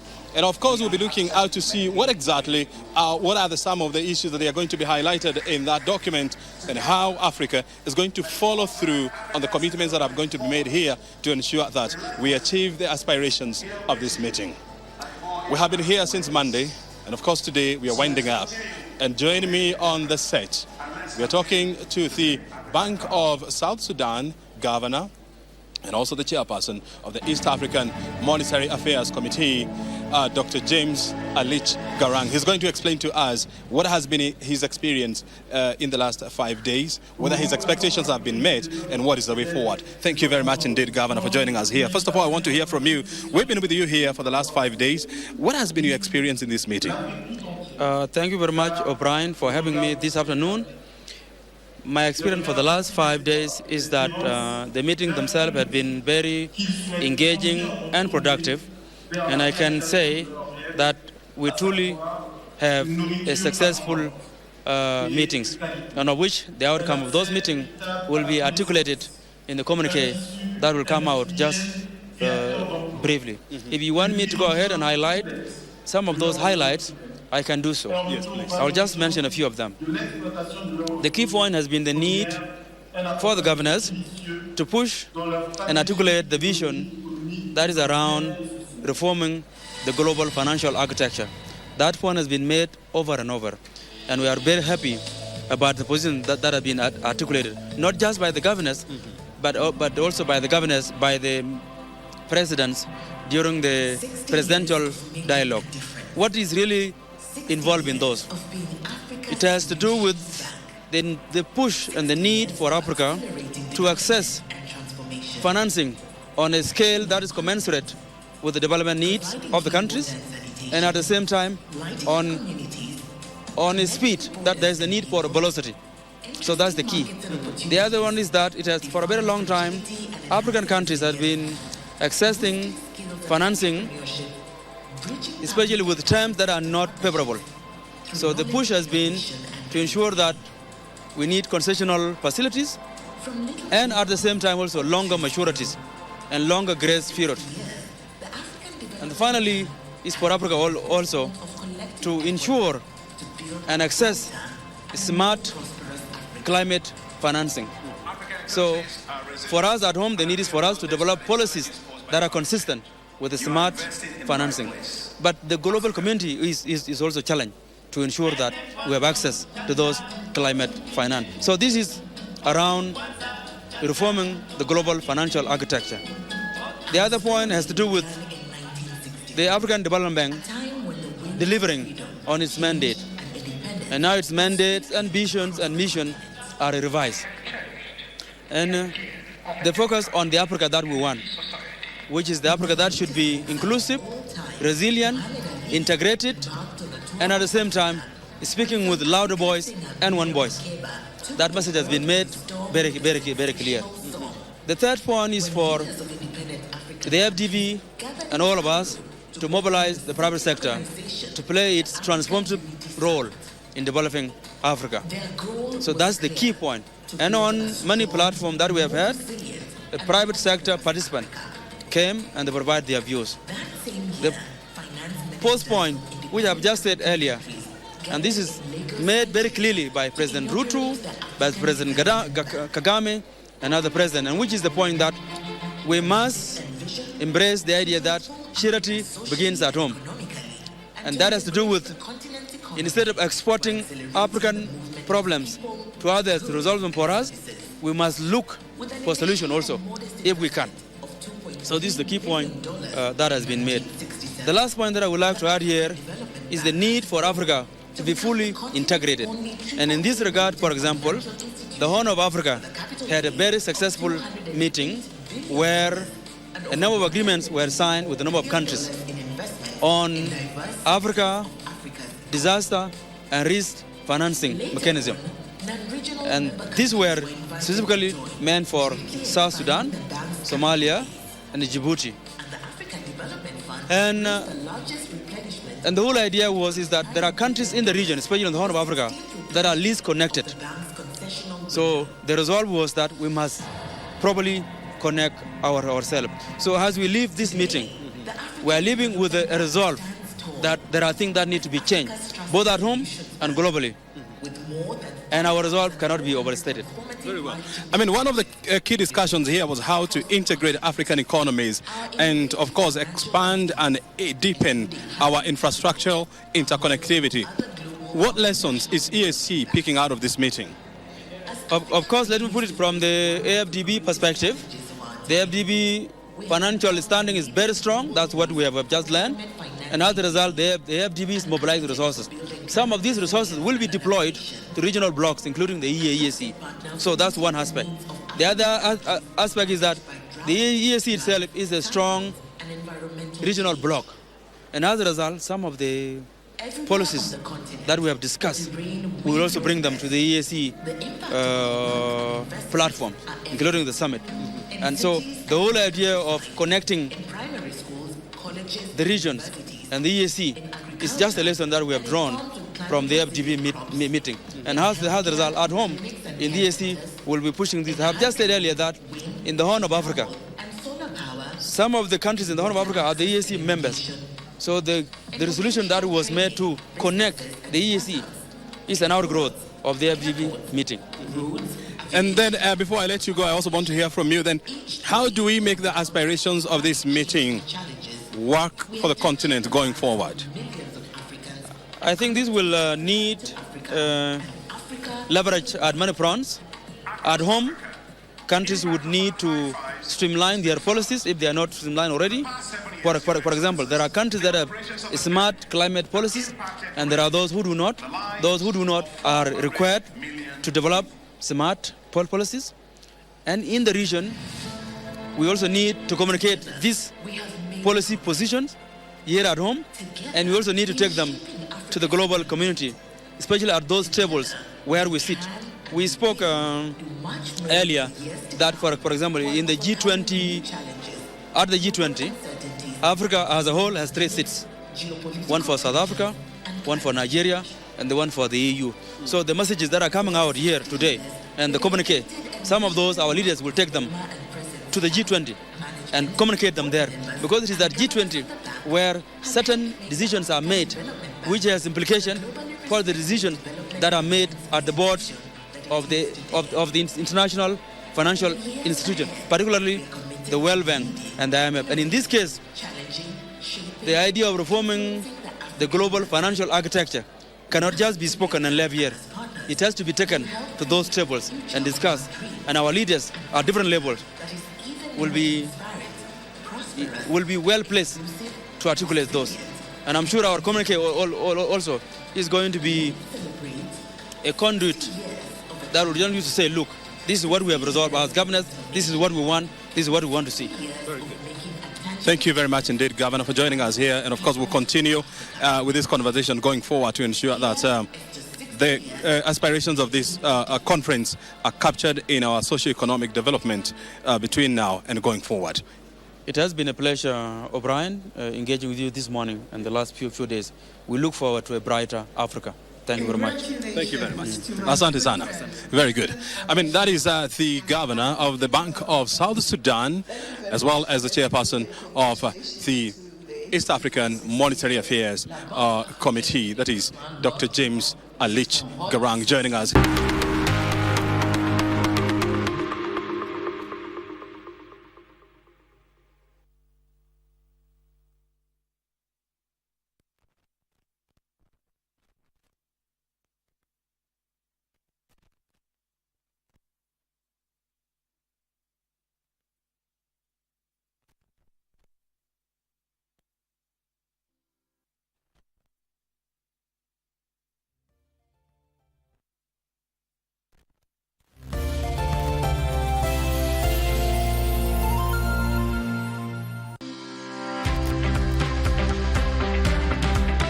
Welcome to Nairobi, Kenya.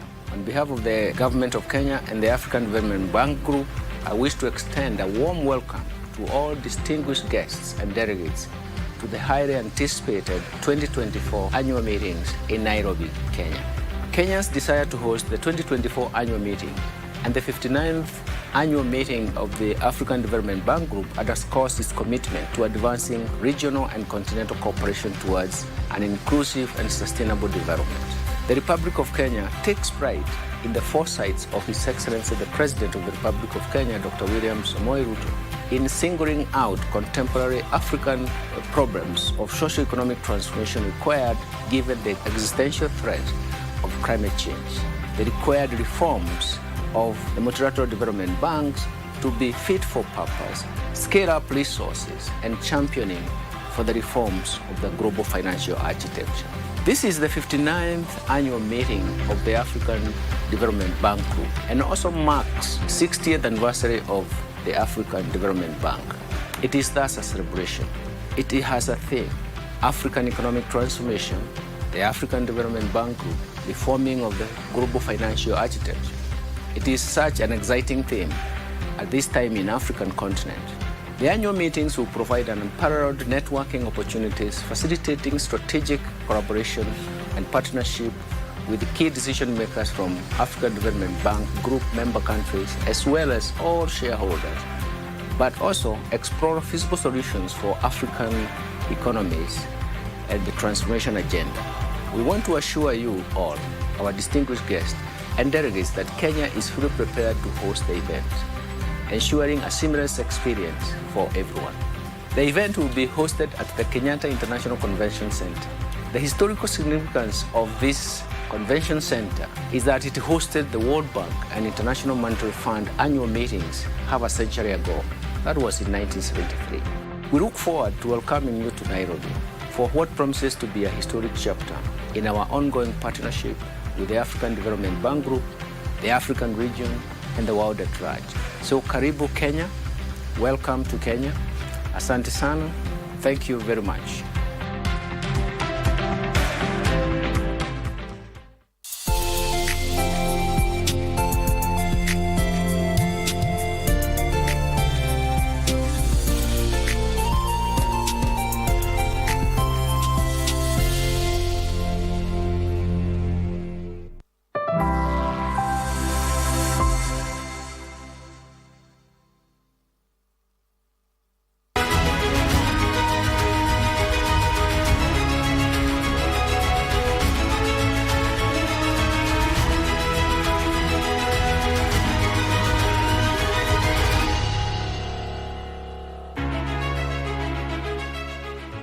Machakos ni kati ya maeneo kame huku kwetu nchini, hivyo mara nyingi kilimo haswa cha mahindi hutatizwa na uhaba wa mvua ya kutosha.